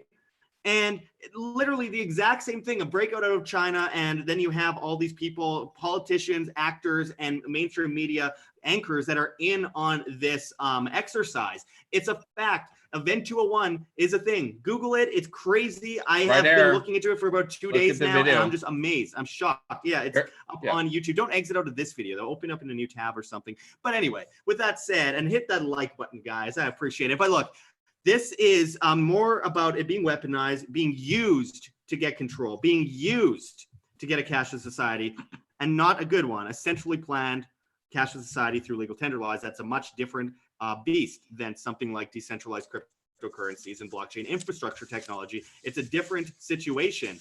You know, you can use a gun to kill a whole bunch of innocent people, but you could use that same gun to, you know, save all these innocent people and to print a whole bunch of money. Yeah, it's how you use something, and when you have legal tender laws and everything going through the banking system, you know, 100%, then that's a different situation than having some Monero. So I just wanted to make that differentiation. But so, with that said, you criminal, Alberta's closing schools now. Yeah, old schools. Yeah, New York City is closing all schools. And when Las Vegas and Encore is closing. Yeah, and they had where was it again? The Mirage had a case of coronavirus last time I checked. Yeah, we have 7 now here. Look, the fact is, there's a lot of news sites that are saying that there's no one in Las Vegas right now. That's not true. There's a lot of people about to get trapped in Las Vegas. But with that said, I just drove down to the Strip 2 days ago to see the actual reality. Look, there's still a lot of people on the Strip, but in comparison with what I'm used to here in Las Vegas, it is tiny. Las Vegas is one of the most toured cities in the entire world. It's the only place in the world that people studied say they'll go back to at least 3 times in their life for a vacation. There's no other place that gets such a huge amount of attention from global communities. And with that said, we are seeing very few people walking down the streets. There's still a lot of people, but in comparison, if you know what I know, if you see what I see here in Las Vegas, it's like maybe 10% of the people. Well, reminds me, it's probably like after the coin agenda party, and then we, you know, we're out to the casinos till 4 in the morning. Let's not talk what happens in Vegas, man. Okay. No, we're like this is the low point of my entire life, that there's nobody. I'm walking down the Las Vegas Strip, and I'm the only one. Oh, even the homeless guys weren't even there. Anyway, yeah, New York City has closed all schools until April 20th. What a bummer. The government books it up to April 20th. Seriously, they have to go back. It's 420. No breads and circuses, and no government schools. This sounds like heaven for us. And why do guys, I mean, it's also the Columbine anniversary and Hitler's birthday. So I mean, they pick that date for both of them. It's a great reminder. By the way, this whole April is 420. Just blow your mind there for a second. Well, it'll only blow your mind if you're a stoner, and I'm not. So there we go. Anyway, so we have a lot of articles coming up on Zero Hedge, like chaos as enhanced screening, airports overwhelmed, U.S. citizens scramble back from Europe. We got more breaking news. CDC recommends the cancellation of events with 50 or more people for the next 8 weeks throughout the U.S. So this is like every time I'm gone, like I go out to check out my kids and I come back and there's some more crazy stuff that's going on. I just clicked on the wrong article. Let me just refresh that. Boom, right there at the top. CDC recommends the cancellation of events with 50 more people. Which is like what is that? Like every bar? Because like every bar around here anyway has like 50 or more people in it at night. It's great because people can't protest anymore, right? So it's fantastic for them now. This is like perfect looks timing. like so basically Joe Biden events are still safe, because I don't know if there's even 50 people showing up for that anymore. Or if they were to be. They're all in his head anyway. Yeah. There's other breaking news, by the way, that I want to bring up. U.S. banks have suspended all stock buybacks. Oh, no way. That is no freaking way. The Fed, the Fed are going to buy stocks. Watch this. It's happening. Hit up Zero Hedge there, Tim, and you can get it up on the screen. It's one of the. It has Jamie Dimon in the picture, which is pretty fun too. Just recovering from. Is he alive? Heart surgery. He's in New Zealand in his bunker right now. Imagine the timing of that. They have the technology. They built him better, stronger, faster. Oh my God! That was the Kanye West song. The most powerful banker. I love it. Listen live. Feds Paul. So we could probably listen to this now if we wanted to. Paul holds emergency phone conference explaining why nothing is effed here. Okay, that's U.S. suspends stock buybacks. Oh man, this is the whole thing. that's been pinning this entire. Okay, right here. This Let me is read a this. chart. This is a chart. You actually, I don't know if I had this chart in my AnarchoVegas talk. I know I talked about this heavily. I had a different chart that was similar to this. So in this blue line going up to the top, that is corporate buybacks of the stock market. The other, the pension line is that orange one going down. They've been net sellers throughout the past 10 years. The other households have been net sellers the past 10 years.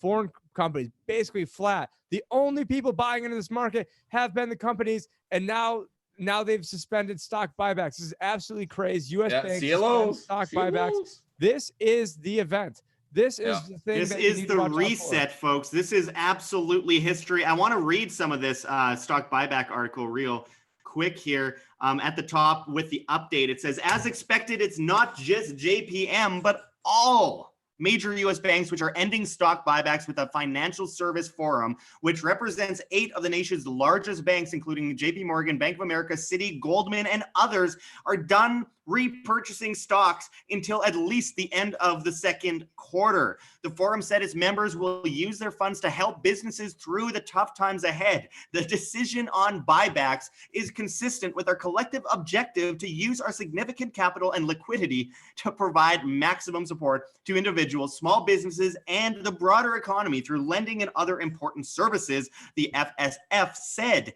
The decision is consistent with actions by the Federal Reserve, the administration, and the Congress, the statement read. And I'm not going to go into the full statement. You can read that on Zero Hedge under the article, U.S. banks suspend stock buybacks. This is absolutely huge. And more examples of, I mean, we've seen so much market manipulation.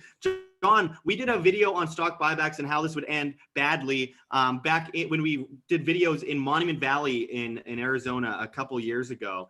And again, if I were to pull up the comments on that video, I guarantee you they're all going to be fear mongers, chicken little, stupid idiots.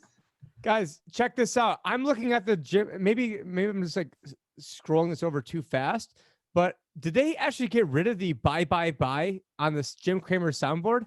Is it that bad right now? Am I just looking at this too quickly and can't find it? I'm not seeing it. They got rid of the buy. I see hallelujah, but don't buy. The House of Pain. Oh, here we go. No, it's called triple buy. Here we go. Is this so like all a this Howard news Stern is now, Buy. Sell. so yeah, like literally. Yeah. Buy. I'm glad you're having so much fun. Sell. I don't need. Wait, we got the money gun. We got the money machine gun. Anyway, okay, back to reality here for a moment. Gotta have some fun with this. Come on. We've been talking about this. This is such gallows humor. Everything's going down. We got to have some fun here. Yeah, I agree. Well, I want to go to this article at Zero Hedge. Powell, we have a problem. S&P puts plunge over 4%, or futures. Sorry, I misspelled it. Futures plunge over 4%. Dow down 800. Gold treasuries soar. And then I wanted to see this update that I just saw. Oh, here we go. Listen live. I'm not going to listen live, but there are some updates on Zero Hedge of Powell's current speech, which he goes into. Fed's role is guided by our mandate. The U.S. economy was on a solid footing before virus struck. No, it wasn't. Weakness abroad will weigh on U.S. exports. Policymakers must do what we can to ease hardship. I'm going to jump down to what's in bold. Several financial markets have shown signs of stress. We encourage banks to turn to the discount window. Today's FOMC's meeting in lieu of the Tuesday-Wednesday meeting says FOMC won't hold its planned meeting this week. We don't have the tools to reach individuals, small businesses, don't see negative rates as appropriate policy in the U.S. Fiscal policy is a way to direct more targeted relief. We do not think fiscal response is critical, and the Fed not seeking permission to buy other securities.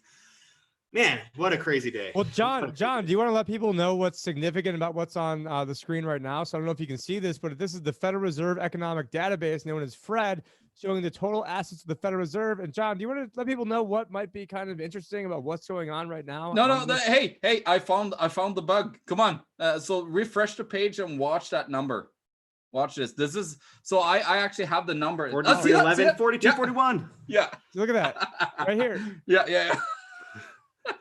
What is going on there? So if you want to actually get the real number that the Fed has for the balance sheet, you need to go to theeconomictruth.org and find the Fed balance sheet. But what's going on is they should be updating this every Thursday. And so this says updated March 12th, but it was really the last time it was updated was March 4th on here. It's so an interesting bug right now. Yeah, go to my site. Go to a the bug. economic truth Yeah, check. it's just a bug. I'm sure that. Oh yeah, this Yeah. week that we. By the it's way, all I'm sorry to weeks. cut in here. I feel bad because Vivid Babu sent 100 rupees earlier in the super chat, but his message was completely blocked. So I want to quickly ask his question here, which says, what does this mean for the Indian stock market, considering it is backed by gold and interest rates are around 5%? Anyone able to go into that? Well, they got a whole bunch of non-performing loans in India. We got Yes Bank that are on the verge of a bank collapse. The Indian banking in the market is in very terrible shape. They actually, I do believe it's they are actually ahead of Italy in non-performing loans in the Indian bank loan sector. So they're actually in not a very good shape at all. Over in India, and of course they say they have gold and everything, but the problem is they're trying to demonetize the gold and get rid of the gold because they don't want people to believe in gold. But the problem is the Indians, they actually do give away gold for their birthdays and all that, and you actually Huge see part of their culture. Yeah, it's a massive part of our culture. But hey, yeah, so look at this. So here's Tim showing the actual real number. If you go to my chart here, you'll actually see it. Come on, Tim. There you go. There's the real number. Look at that spike up actually on the Federal Reserve. Like go down so people can see actually the spike up in the chart. So you see that jump there. It's almost 100. It's 90 something billion dollars. And look at this. This is from what is 2003. So you can actually see because that's when they started to buy into the markets. In the first place, they started to buy, and they Buy. By the way, the manipulation is just it's so out in the open. It's so ridiculous looking. Trump yesterday during a press conference in the morning was saying, we have seen one of the most historic buy-up days ever in the stock market. We broke some records. Yeah. And I'm like, the Fed just threw a bunch of money at the market. It's not even at the end of the day, and it's still going to be futile going into Monday, Tuesday. By the end of the day, negative rates. Fake news, Josh. All it took was $2 trillion of stimulus plus another $700 million. Trust communism, by the way. This is complete communism. I need to say it. Shut up, Josh. Trust the plan. It's all cute. Everyone's getting frog marched. Communism, guys. Just you watch. They're all going to be going. How much of our market can the Fed own before we are de facto socialist at this point? Fascist. That is fascism. When you have the state, well, technically it's not because they're not private. Yeah, it's coming. Yeah, I basically predicted this 3 years ago in an article that I wrote. And if like Tim, you could just start talking there, but I'm going to look it up actually, so you guys could see that this is actually happening. Like I predicted this like 3 years back because I saw what Bank of Japan was doing. Buying. They were owning 86.11% of all the ETFs. They own real estate. They own stocks. Bonds. They own most of the bonds that are created by the Japanese government. So it's pretty obvious. All you need to do is you just need to go and look at the actual books and literature that these bozos are putting out, and then there you go. You'll be like, oh, okay, so that's what's going to happen here. I think this is actually a chart here that I should show everyone right now, because this is okay. So this comes from the Financial Stability Board, which is now how central banks are globally working together. And here you can see the chart of the most important banks in the world. And look who's at the top. Of course, it's by itself is J.P. Morgan. It's the Rothschilds of today as J.P. Morgan, and then you have Citigroup, HSBC. And then, of course, it was interesting. Deutsche Bank and another bank, I forgot which bank, used to be up there with Citibank and HSBC as a tier 3 bank. But now suddenly the reserve requirements have dropped drastically because they're becoming more and more insignificant. And I don't know where the share price of Deutsche Bank is going to go when the DAX opens tomorrow, but I'm pretty sure it's not going to be very nice. Actually, I have an article up on, just a post actually up on LinkedIn which is really interesting. Let me just find it here. Well, while you're quickly. looking for it, I just want to quickly give a shout out to Stephen Williams, who sent Canadian $10 in the super chat. Thank you so much, Stephen. I really appreciate that. You guys are keeping us up and running, so I appreciate those super chats so much. We are shadow banned. We are demonetized. So you guys sending those super chats keep us up and running. We will get to all your questions if you send super chats. Obviously, there's a lot in the chat, so we can't get to everything. And also, MCA McKay said, arrest Jamie Dimon and confiscate their silver hoard. Well, that's a good idea. Well, they have a lot of silver, that's for sure. They got, they had to, actually, I think it was Max Kaiser that forced him to go into, because he had his Diablo, you know, global insurrection against banker occupation and buy silver, crash JP Morgan, because they had a massive short position against silver. And basically people forced JP Morgan to go into and actually have to buy silver. So this is interesting. This is the Deutsche Bank post that I had. It actually is trending in economics on LinkedIn. And you could see the guys that it's in front of. But basically, I'm saying that, you know, we predicted this many years ago with Deutsche Bank being Lehman Brothers 2.0. And as you can see here, I'm trending in front of Mohamed El-Arian and a whole bunch of other economists here that are, you know, posting on LinkedIn. So it's pretty cool that people are finally waking up to Deutsche Bank. And let's just actually take a look at some comments here. Let's see what people are saying here. So we got... so this guy here is executive director and principal cognitive risk consultant from a Wall Street firm. He says, let's hope it doesn't happen. So banks not better capitalized now than then, ? Lehman triggered mistrust among banks, and Germany will most likely swoop in and buy it, right? ? So you can see that bankers are worrying about their own bank. This guy's saying that Bank of Ireland Group has crashed 22% that same day. And of course, like here's people, you know, coming in and commenting. Bankers are saying like spot on. Right. Deutsche Bank is kaput. Yeah, well, and by the way, I know we've gone through this question earlier, but we got a question in the super chat, a $10 super chat from Adam Burness, who says, what does this all mean? And well, it means that we're in a reset. We're in a huge reset, and this is what a lot of us have been warning about for a very long time. Chris, do you want to get in on that and talk a little bit about that? Well, this feels like the big one from my perspective. Like it's, I mean, I've been expecting it for years now. I didn't expect them to let it get this far along. I could get all conspiracy theory and figure that they tried to keep it going through the late Obama years to give Hillary the best chance that she could have. Now that Trump's here, they want to get him out, but I don't think. And they're going to blame everything on small government and, you know, all. Well, that's the thing. That's the thing, because this blame will be blamed on capitalism. Like, because Trump is the big capitalist guy who, you know, takes a whole bunch of our money and gives it away and just sends the country into record debt. That's corporate fascist, we call that. Yeah, it's greedy to voluntarily exchange goods for services, but it's not greedy to steal other people's money to force your ideas on other people at gunpoint. That's totally not greedy. That's a double speak that people have been talking about that's Orwellian for so long. It absolutely is. And that is the goal here, is to discredit capitalism in the minds of everybody. I mean, as if the public schools haven't already done that in the millennials anyway, but that's a whole other topic. So this is, I mean, you know, if I'm thinking about this, I'm thinking of, you know, my wife, my family, my kids, and this is a scary time because I don't know what's going to happen. I mean, the National Guards are moving into several states. We have, you know, bans on guns and alcohol. We're probably going to get travel bans. Who knows? We have international travel bans already.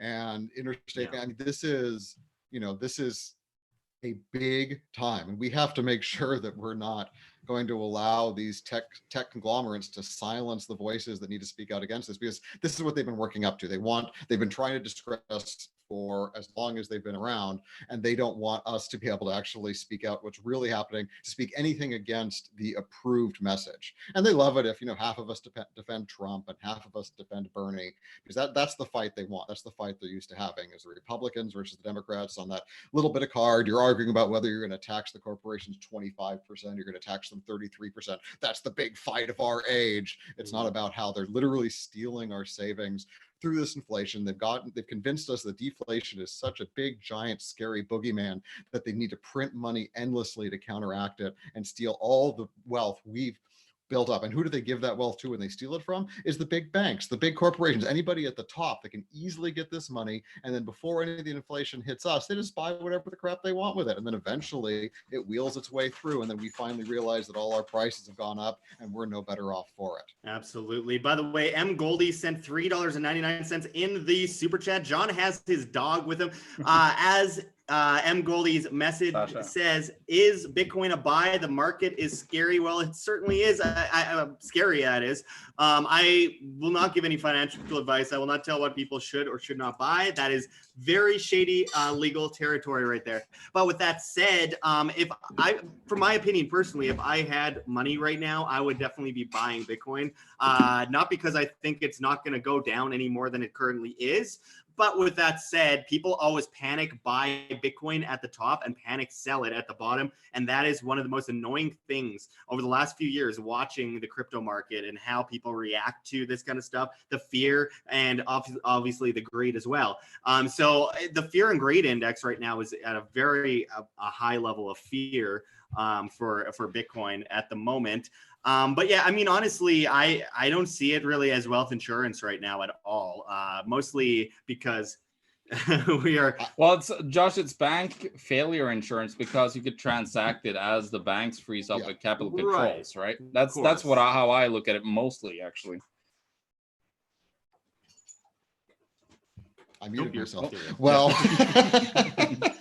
well, it is bank insurance in that rate, and that will allow you to keep doing transactions without a middleman, which is a big, important thing in crypto. That was the big promise of crypto. And no matter what its value ends up being in a month or two, you'll still be able to do that. Yeah, exactly. Do that or not, we'll see. Yeah, and that's what happened. That's what happened in Cyprus during the bank crisis there and in Greece. So I do see that coming when people, like, when they really put in and clamp down on capital controls, because the banks are starting to, fall apart as the bailout mechanisms, the QE is not working. And when you fire a bazooka like $700 billion into the economy, and that means that, like, right away, I think actually we're past now the old record of the balance sheet of the Federal Reserve. So basically we are, in complete uncharted territory. These bankers are just going to keep on buying up all the assets that they can find to keep trying to prop it up, but it's not going to work. It's just a losing battle, but they're willing to use the printing press for whatever, like how much they can, and they're not willing to quit. So, but yeah, no, I loved your statement that you read where it's like, hey, don't worry about deflation. We can print as much money as it takes. Yeah, like, and I think Maduro said something similar quite a few years ago. And, by the way, shout out to PZ who sent Australian $2.99 in the super chat. It says, cheers from Australia, where house prices always go up. Well, not always, but hey, yeah, absolutely. There's a huge housing bubble. But I really appreciate that super chat. Thank you very much. I know he was being facetious on that. And there's obviously, we've been reporting on the housing bubbles out of Australia for many, many years now. And we are very happy with our Australian audience because I think our first place for viewership is United States, second Canada, third Australia, fourth India. So big shout out to everyone in those countries and everywhere else. Write in the comments where you're from. I want to take this moment to quickly tell everyone to check the links below. Hit that like button if you haven't already. And also go subscribe to my new channel, Whamcast, Wham space cast, where I will be doing podcasts regularly on, which will also be broadcast on Podbean and Spotify and all those other things once we can figure all the logistics out with that. Obviously, I'm hitting the road right away and getting out. I'm hoping to get out of this country as soon as possible. Right now, they are talking about completely locking down the states, so domestic travel will be banned. This is unprecedented, folks. I honestly can't think of one period in all of American history, where you couldn't go from state to state. I don't think that's ever happened, ever. So I expect military, I guess, on the highways, on the main roads. I don't know how that's going to turn out. What are they going to do to people who disobey and want to go across the border? And I can't even imagine under martial law. They'll charge you with attempted murder like they're doing in Italy and elsewhere, where if you try to break the quarantine, it's attempted murder. Yeah, I think that's definitely something that's going to be on the horizon in the United States shortly. It's absolutely insane what we're witnessing. And every single day, I have to kind of slap myself out of it for a moment and be like, when I wake up in the morning and I look at my phone, I'm like, oh my God, this is crazy. This is like, I feel like I'm in a movie. The last like 2 weeks, I feel like I'm in a movie that's slowly just at the beginning point and getting worse and worse. And honestly,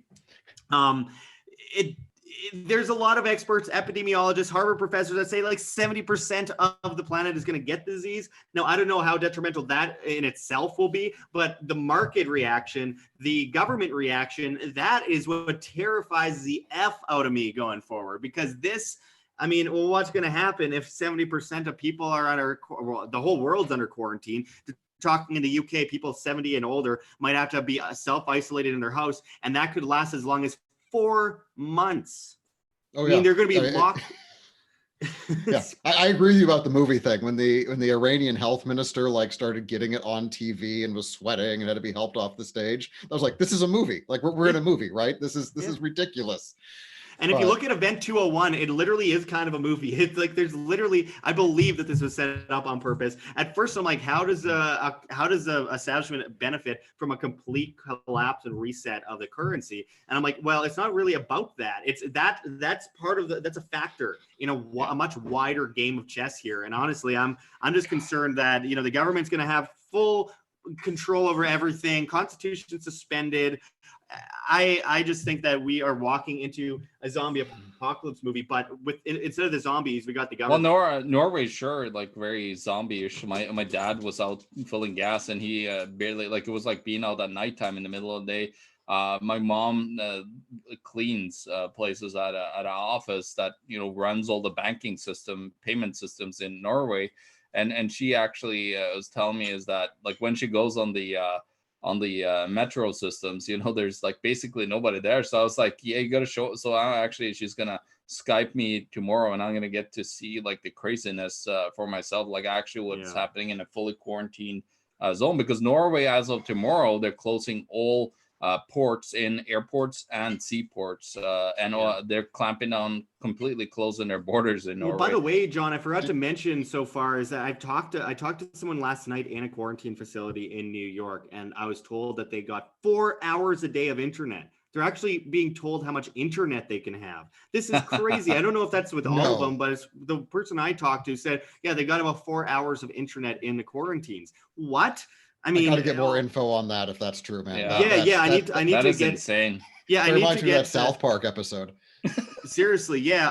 I have to find this. I know we got to go into the counter narratives a bit, and this guy I'm not going to name in the chat who's been trolling every video I do says this whole thing is basically saying trust the plan. It's to arrest the cabal, including Josh Sigurdson. That's what this whole thing is about. It's all about arresting me and the cabal and the deep state. All right, okay, there you go. If you want to believe that, I'm on a list now. Yeah. Now we know. Now we know.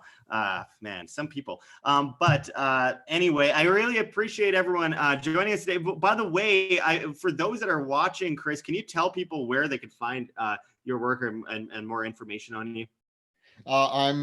I'm Zaphoid on Twitter. I work with a cryptocurrency called Smart Cash and Bitcoin Confidential. So smartcash.cc, check me out. We're all about easy, cheap transactions, and Bitcoin Confidential is just in its name. It's all about being able to transact completely privately, because that needs to happen. We're dealing with a time where everybody wants to watch. There's the AI is doing machine learning on all the transactions. They're monitoring all the blockchains now. You look at all those transparent chains, and they're blocking mixed coins, so it has to be actually transparent. So smartcash.cc, bitcoinconfidential.cc, and check me out as Zaphoid. That's ZAPHOID on Twitter, and I tweet intermittently. And come and hang out at our Discord. Yes, you'll find me and Chris and everybody there as well. Steven says, Josh, why are you stuck in the States? I'm stuck in the States because the government says I have to be stuck in the States. And I've also found out that Canadians that are returning to Canada are being put into isolation. Well, they're not forced yet. It's voluntary so far, but they're talking about being stuck in isolation 2 weeks for about 14 days initially. It's not forced yet, but I'm sure it will be soon. I'm really just concerned about how far this is going to end up going, and honestly, I think most of us are, and I'm afraid for my grandmother. I'm afraid for as far as the illness goes, but outside of the illness, I'm afraid for the average person, their ability to speak freely what this is going to turn into. It's like after 9/11, they left the security measures in place that were temporary measures that they said were temporary measures. And here we are 20 years later. And we could say the same thing about in China, they've already said they're keeping all extra security measures up. And China's a technocratic super state already. So to have all these things left up on top of the already technocratic, grid that they have in place is crazy. And, we're seeing that in Australia. We're seeing that in all over the United States. And I can only imagine what they're going to leave in place after all is said and done. Remember, the Keynesian mantra was for it to just be a temporary wartime measure. And here we are 100 years later. Yeah. And have we brought up the fact I'm back actually from changing my daughter's diaper that was filled with crap. So that's some of the things. Thank you for that information. These are the sacrifices. I'm sure everyone wanted to know that, but go on, carry on. Well, half the people here have kids. So anyways, this is the dedication that we have, that I am out here juggling my kids, doing this.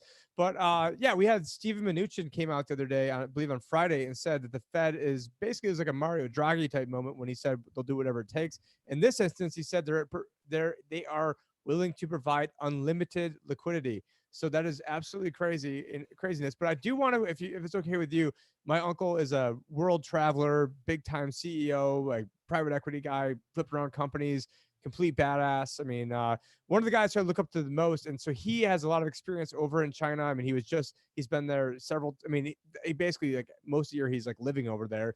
And so he's boots on the ground, recently got back, and he can kind of give some of his perspective.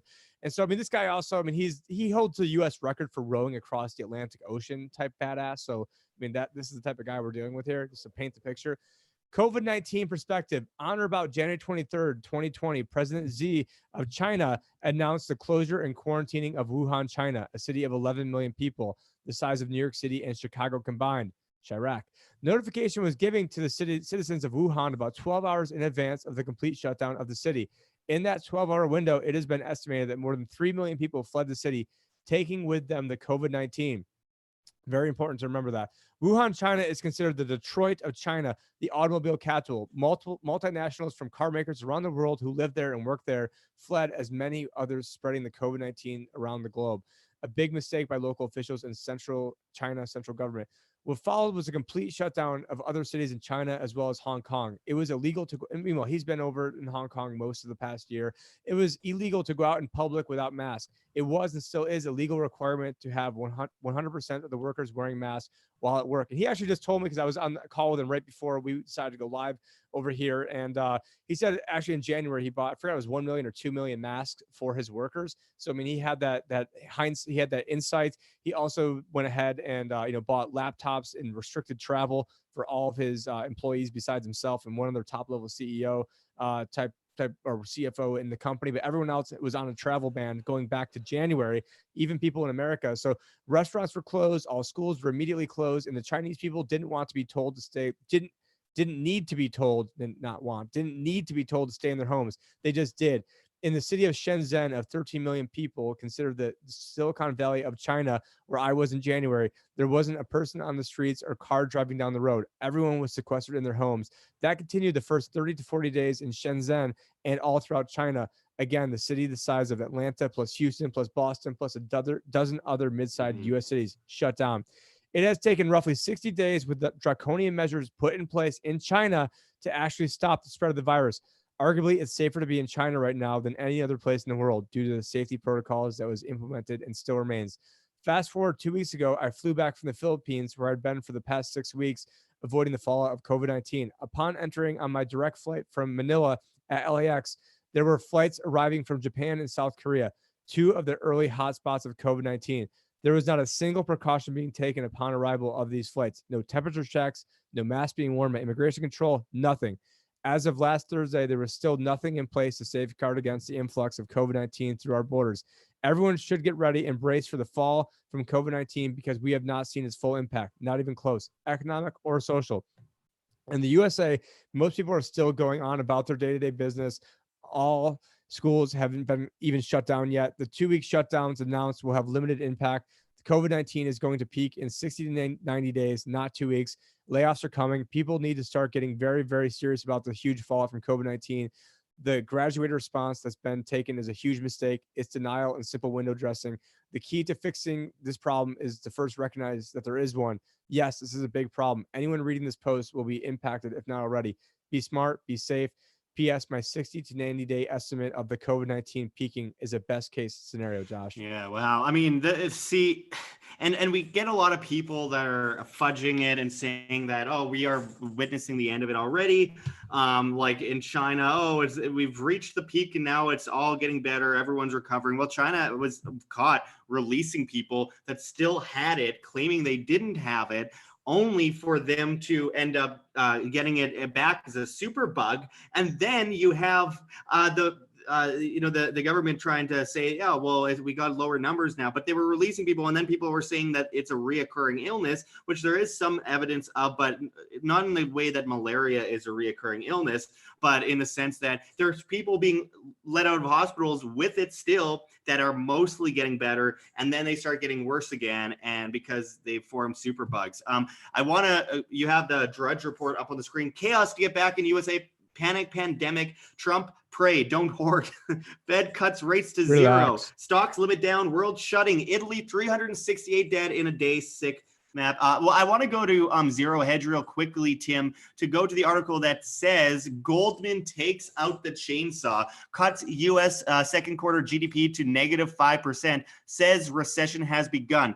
It literally takes the very end of the cycle. It takes literally the reset, down a little bit, Tim, literally the reset for them to finally admit, there it is, to finally admit that there's a recession. The recession has been happening since 2008. It never ended. It's just been papered over. It's been papered over for years. Yeah, it's a depression that we've been in. It's and now, look, except for got Mnuchin, the official word of the hand of God here. I mean, Goldman Sachs, and they say that there's a recession. Now we got to listen. Well, this is where they're at. There's nothing left. They run out of ammo. They're broke. They blew their wad already. No one knows what you're doing, John. You have to show it on the screen. There we go. There's a money gun. He's got a money gun that you guys may remember from the Tim and John show, so you guys can check that out. We'll be doing it at least weekly. Now, I mean, things are going so crazy. We'll probably just be doing a lot of different live streams every day. Well, and also, no one wants to ask how or why John has a money gun. I don't know if he's been coming out to Vegas here, and it's those Venezuelan strip clubs. So you just have to make it rain to give him $50. Yeah. Well, that would actually just hurt. You'd have to stack hundreds of pounds of. Just get buried. Or it's like you're getting out of like a snow. I need a magazine on that thing. Oh my God. But so anyway, as Zero Hedge is kind of going into it, it's just Goldman is now saying that there is a recession. Some might remember that we did an article way back when, or a video way back when, talking about how JP Morgan was urging people to get into gold, their own clients to get into gold back in, I believe, November of last year. And that video got seen by quite a few people at the time. And I think in 2018, their number one investment recommendation is either January 2018 or 2017. Their number one recommendation was that people short gold. I mean, this is when gold was at like $1,000. I don't know if someone can go and put that in the comments. There's just way too many comments to even monitor it. But I forgot I'll go try to find it while you're talking. But sorry for. Well, by the way, the New York Governor Cuomo called on Trump to mobilize the military. The army. Obviously, they already have in New York, and there have been friends of mine, that have seen some really crazy stuff lately in New Rochelle, in New York, that involves the military already. Honestly, I just don't think they're going to go away once this all ends. I just think they're just going to be left in place. We're going to have military in the streets. I mean, the U.S. has been in a somewhat of a state of emergency for many years, technically speaking. Some people have been telling me that and sending me links to Wikipedia over some emergency declaration that was declared around World War II that was never ended, which is interesting. But this is a whole different beast. What we're witnessing today is basically they're suspending the Constitution. They are suspending all rights. They're suspending all freedoms. Not that we had them to begin with. I mean, again, as the person, I always try to explain to people that your freedoms come from within you, emulate them. And if you do not defend them, you do not have freedoms. And we are witnessing people basically bowing down right now. And I think that was one of the goals, to get people on their knees, bowing down to the state and saying, okay, take everything I have, as long as you keep me safe, even though there's evidence that they did this in the first place. They spread this in the first place. It always is problem, reaction, solution from these criminals in the government. Man, I just love how Mnuchin says COVID-19 pandemic won't trigger U.S. recession. How delusional. This is from today. Like, you're sitting here today, Mnuchin. You're sitting here today and saying it's not going to cause a recession. It's all about trust. It already guys. has. It already has. It's It all was about- a catalyst, not the cause, but it already has. Well, they have to maintain the trust in the US dollar system, and they're just willing to, lie and say whatever they can in order to try to portray that message to the people. And this is what's happened. You've seen this before, where they lie. They're just like day before or something. What was Ben Bernanke saying, that everything is fine, like all the mortgages are fine, and then they collapse. Yeah, exactly. So yeah, don't trust them. Do the total opposite of what they're saying, because that's usually how it turns out. Yeah, Chad W says, whatever you do, keep an eye on your TP. Well, I'm not going to keep an eye on it, but I'll make sure that it's still there. I mean, you guys can keep it. You guys can keep an eye on me. I got my people breaking into my stash. house and stealing my TP. Then Ricky the Hopeful Volunteer says Mnuchin would never lie. No, of course not. Mnuchin, he's in government lying to us. They are here Munchkin to would never protect lie. us. They work for us. They wouldn't lie to us. Munch. Yeah, exactly. Servants. They want. They're doing everything in our best interest. Come on, what are you guys thinking here? I always think of his name as Munch every time I see it, or like Butt Munch, or I don't know, whatever. This guy deserves every piece of criticism he could possibly get for what's going on. To say on a day like today that he doesn't expect a recession. I mean, it's like, it reminds me of Paul Krugman, what was it, 99 or 96, saying the internet will have a little more relevance than a fax machine when the internet was already a thing. So this recession is already a thing. This is already basically, I see no way out of this at this point. And so this is the ring the bell moment, which Josh and I said on video at AnarchoVegas when they were trying to urge people to buy stocks, literally at the exact all-time high. Trump was trying to come out with all the different incentives to buy stocks. Worst time. And funny thing, like, if I go out and I say that, I don't like use hedge words like not financial advice. The president can go out and say it and get tons of his idiot followers to go buy stocks, but I can't go out and say something like that. Well, and Tim, I was he's an a God idiot and follower. Savior. You must accept his advice. Look, I want to what was I going to say here? Oh yeah, I wanted to ask, because I've seen a few people mention it in the comments. I wanted to see what some of you guys think of how this is going to affect auto loans. Obviously, there's been a huge auto bubble in the last several years. Short BNP Paribas. Short BNP Paribas. That's the biggest subprime auto lender out there, one of them at least. And there's a whole bunch of derivatives on Santander. Yeah. Oh, sorry, Santander. Yeah, my fault, Tim. Yeah. Not financial advice. No, it's just their joke, entire right? business is basically off the backs of subprime mortgages, which is funny because I watch Formula One and they were sponsoring the Ferrari car. So here you go. We forgive you. Here we go. I got this. It's literally every time they have a Formula One race, it is the fourth most watched event in the world, behind the Olympics, the World Cup and Super Bowl. All canceled. Well, yeah, but you have the derivatives too on top of that, the asset-backed derivatives, as they're called, ABSs, which is the auto brake system. And I guess that's what's going to come on here. Those auto brakes are going to start happening, and it's going to be, there's subprime everywhere. So like subprime corporate bonds, triple, like double Bs and under. There's so many of them, and they believe that they've been warning. Actually, banks have been saying. I think it was Gundlach that came out.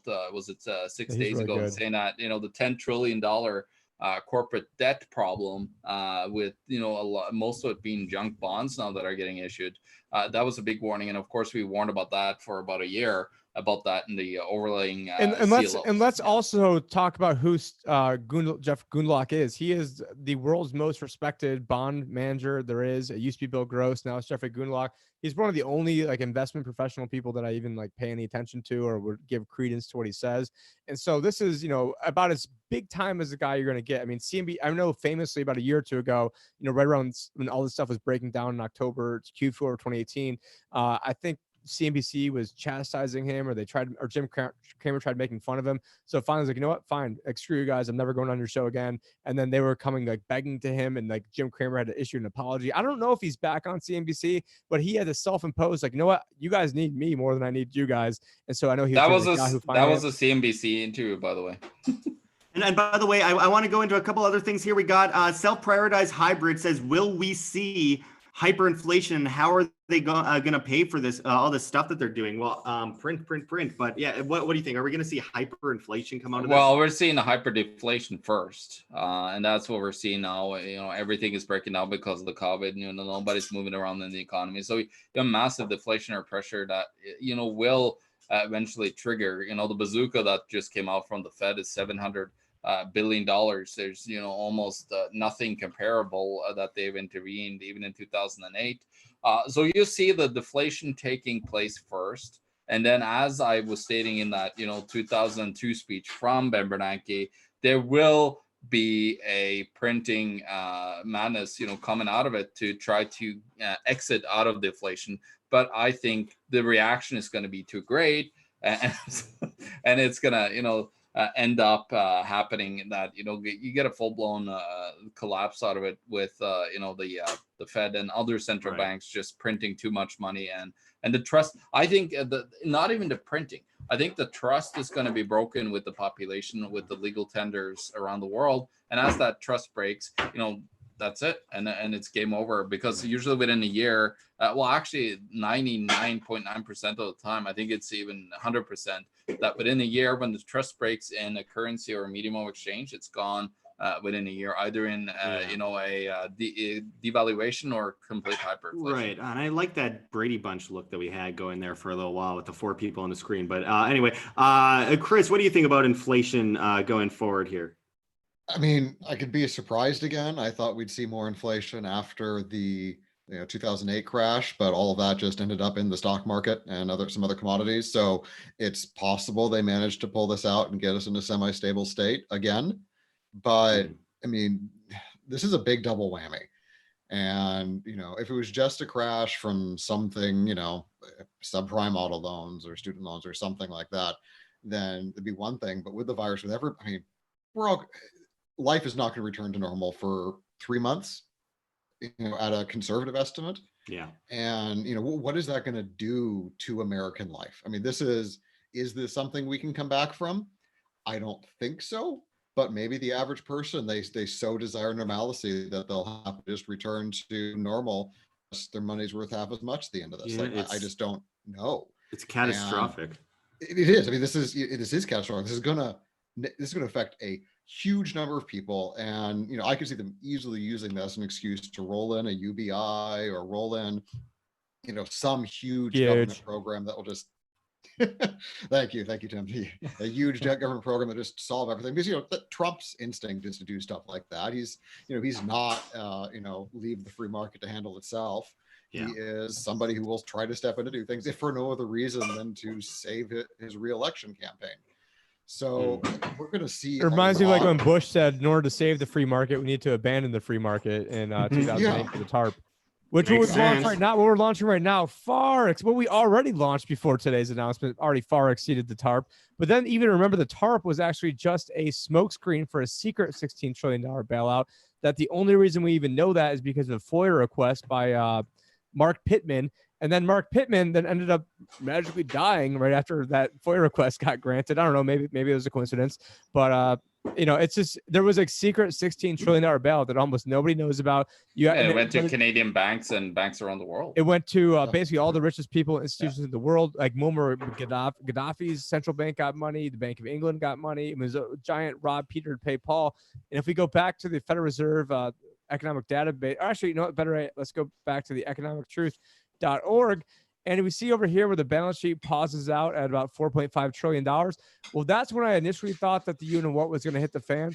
But the reason it didn't is because as soon as this flattening occurred, that's when the Bank of Japan massively ramped up their program. That's when the ECB pulled up their program out of their ass, which they've never had before.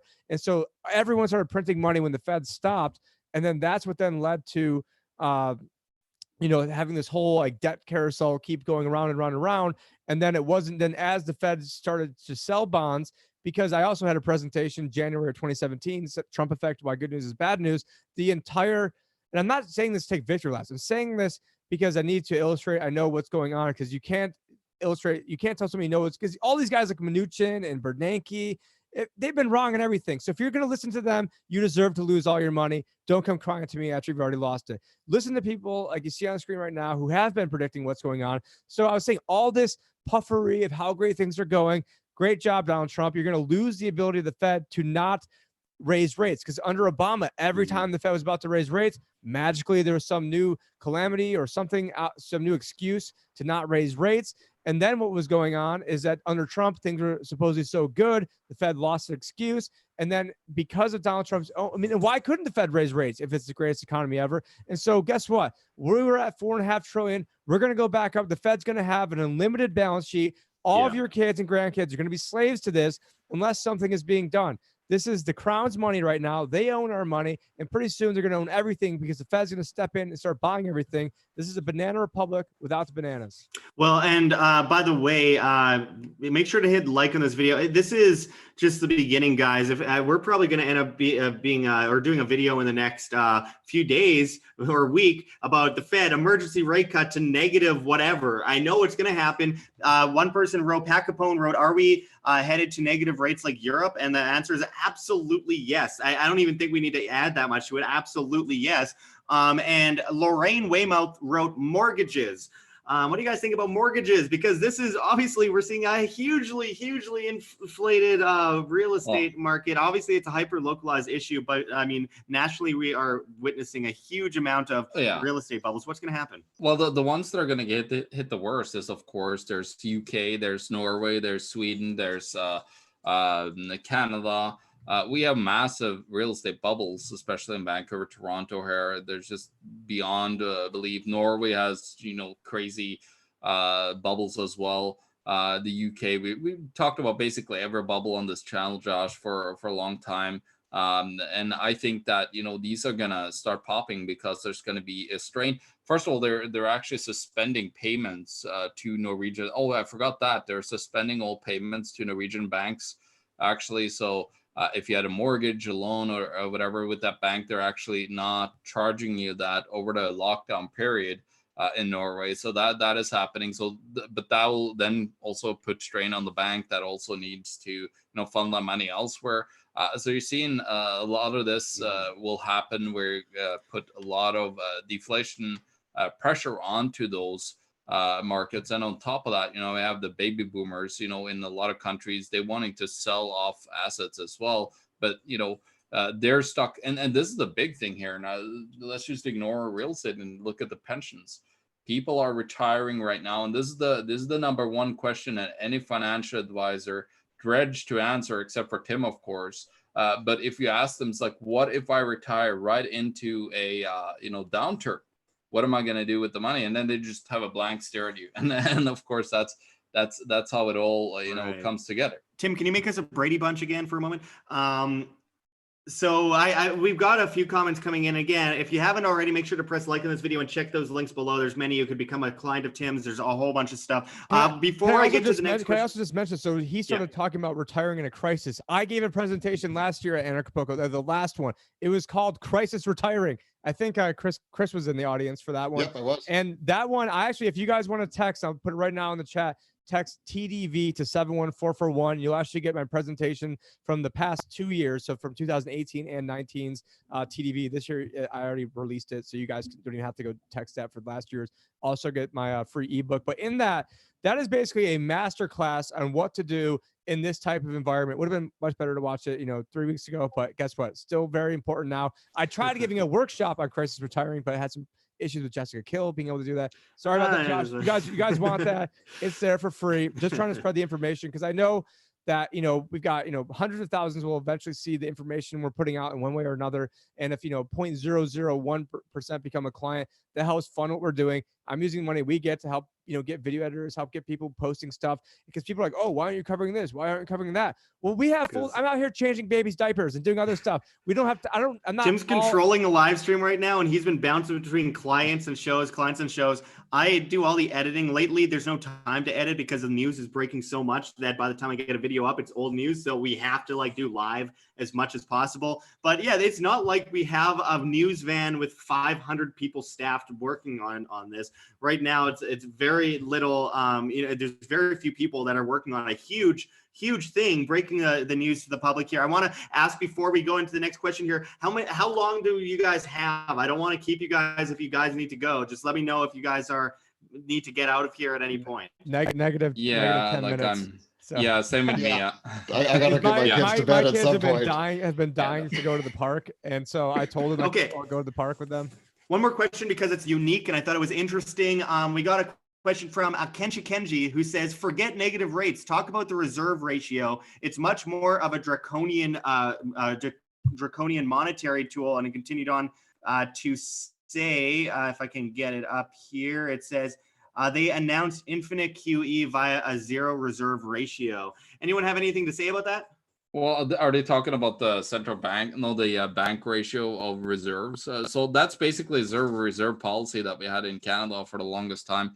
The UK has it, Sweden has it, and a couple other countries. Central bank also have that, where they basically zero reserve policy means that they are entrusting the banks to keep appropriate reserves on their balance sheets in order to stay solvent.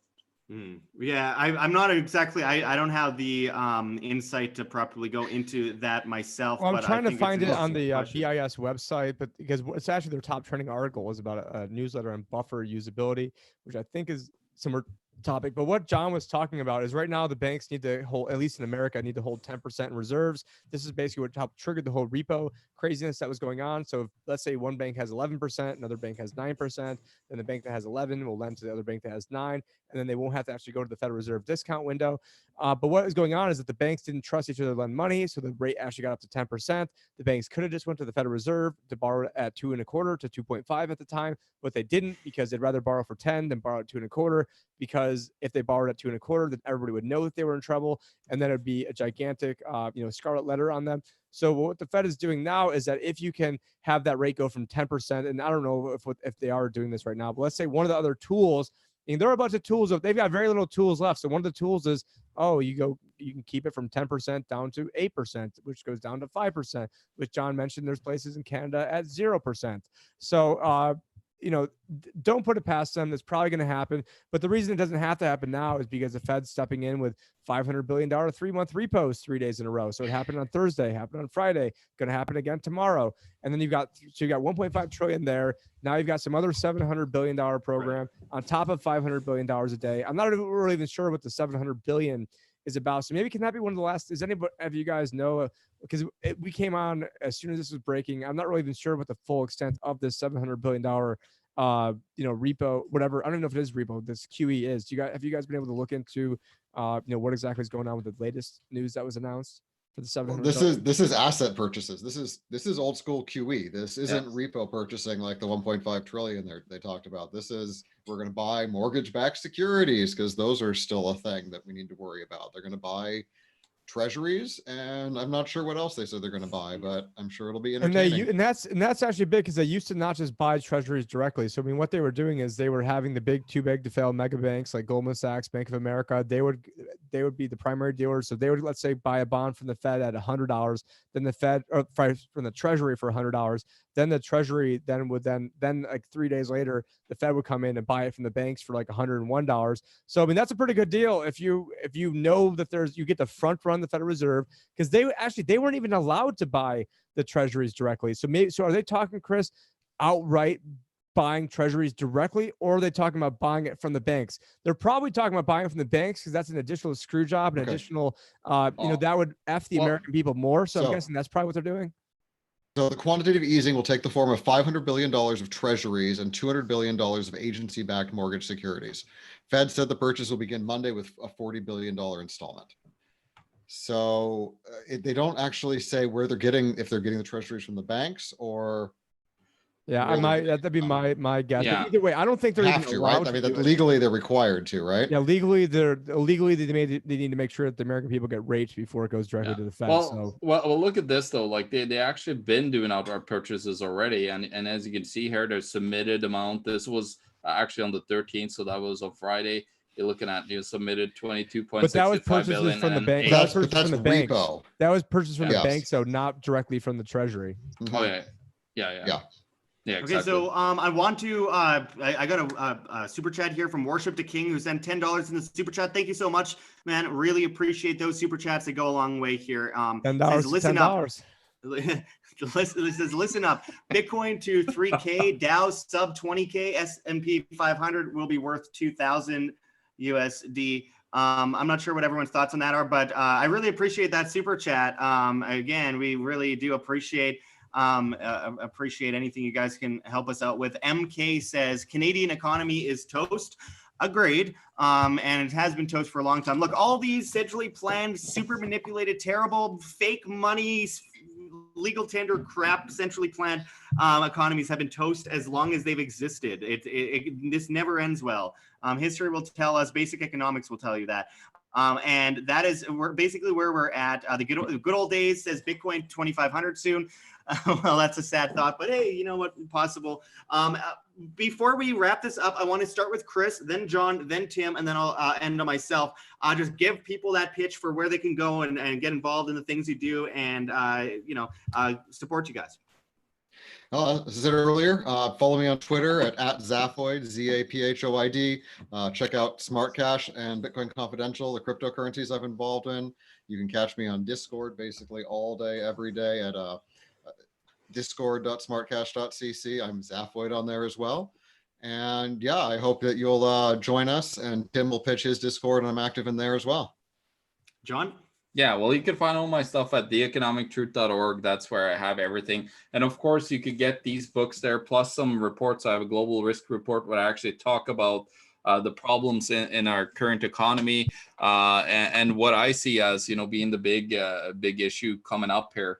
And then, of course, the least but last, you could find me and Tim, of course, at our Discord channel, which Josh has posted below. Chris is there too, hanging out as well, where we do talk about money, economics, and geopolitics. And as you can see, it's busy even today on a Sunday, where we're talking about, of course, everything that are happening. Super busy. Yeah. So that's where you can find all my stuff. If you want to buy my books and you want to get them from Amazon, you can do that as well. They're available there as well. And then, yeah, that's it. And of course, you can find all my work here at WAM as well, together with Tim and Josh and everybody else. Tim? Yeah, and Tim Picciott, the Liberty Advisor. You guys can find me at thelibertyadvisor.com. So right now we are there. So if you go there, you click on Work with Tim, click on this, and what it does is you can scroll down and you can actually book yourself a time to have me go through and actually look at your portfolio, see what you're doing, tell me what you've got going on for retirement.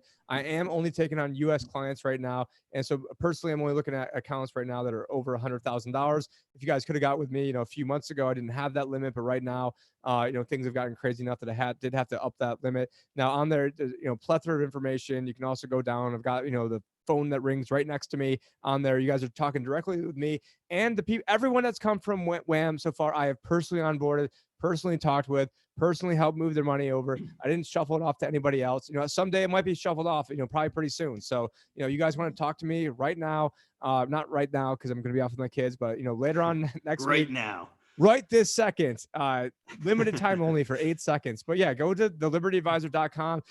Don't trust anything I say. Maybe someone's calling me right now. I don't know. So, so what you guys can do is, just go through the old videos I've done. Don't take my word for it. Go check them out and go see how right we've been and help. I can't help you out unless your money's over here, unless we're doing something. So absolutely. And I really appreciate all of you guys joining us. You can cut out at any time except for Tim for now, because he's running the thing. I just want to quickly mention DT saying Canadian $10 in the super chat and says, sorry, I just got here. Can you give us a short recap of what's going on? And you guys can watch the video from scratch. At the beginning of the video, we go into all the major breaking news stories and break it down. I really appreciate the super chat, but basically the Fed has lowered interest rates to zero. The prerogative is that we are going to see negative rates. There's a huge state of emergency. There also, this is not looking good at all for the Dow going forward into the next week. And I just had a missed call from my daughter's school, so I'm guessing that they're probably saying that there's no more prison camp over there for. They're on spring break, so there already is no school tomorrow. But maybe it's saying no school when they come back too. See, this is the thing about being an adult. I have no idea what spring break is. I don't have a kid. I just don't know when this stuff is happening, but You live in Vegas. Your whole life is spring break. Entertainment break, or I mean, what is it called? Not spring break. You should be calling it lack of propaganda and indoctrination break.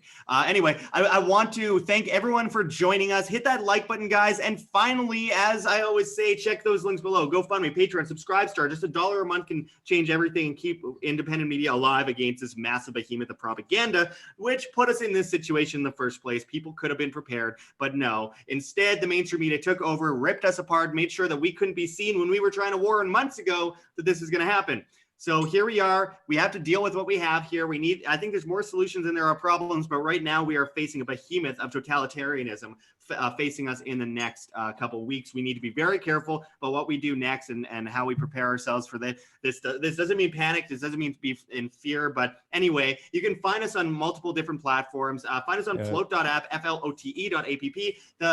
Really, they're replacing all these other major social media networks that are going to get hit real hard. School closed for the next 2 weeks till March 27th so far. These social media networks, Facebook and YouTube, Alphabet, they're going to get hit real hard with this tech bubble, especially going into this crash. So I have to say, Float is replacing Facebook, YouTube, Twitter, Twitch, Tumblr, Reddit, and Patreon all in one with encrypted private messaging, monetization on creators' videos. And on top of that, you have super chats in the live streams in crypto. I think this is the most important point to make here is that there is no algorithm at all on the news feed. You see what you want to see. You get to what you want to get to. No one's hiding anything from you. You can reach people, and there isn't shadow banning. So join us on there at Josh Searson as well as at Wham. Tim is at the Liberty Advisor. I'm not sure if you're on there, Chris. Are you on there? I don't post like I should, but I'll start doing that at Zaphoid. I've been on there since they started. All right, absolutely. He is prolific on Discord. So John and Chris are prolific on Discord, a lot more so than myself. So if you guys want to economic geeks out there, join that Discord. These two are absolute powerhouses in there. I've been super busy making videos, but anyways, that's the spot where you guys can find a lot about what's going on. Now, I've kept all these guys here for way too long now. I really appreciate all of them joining us. This has been a great show with historic, groundbreaking news as the Fed lowers interest rates to zero. I'm sure we're going to be talking lots in the next week or so. It's not going to stop here, guys. This is just the beginning. So I appreciate everyone joining us today. And until next time, this is Josh Searson and Tim Picciott and John Sneisen and Chris Caravat signing up from World Alternative Media. Find the truth, be the change.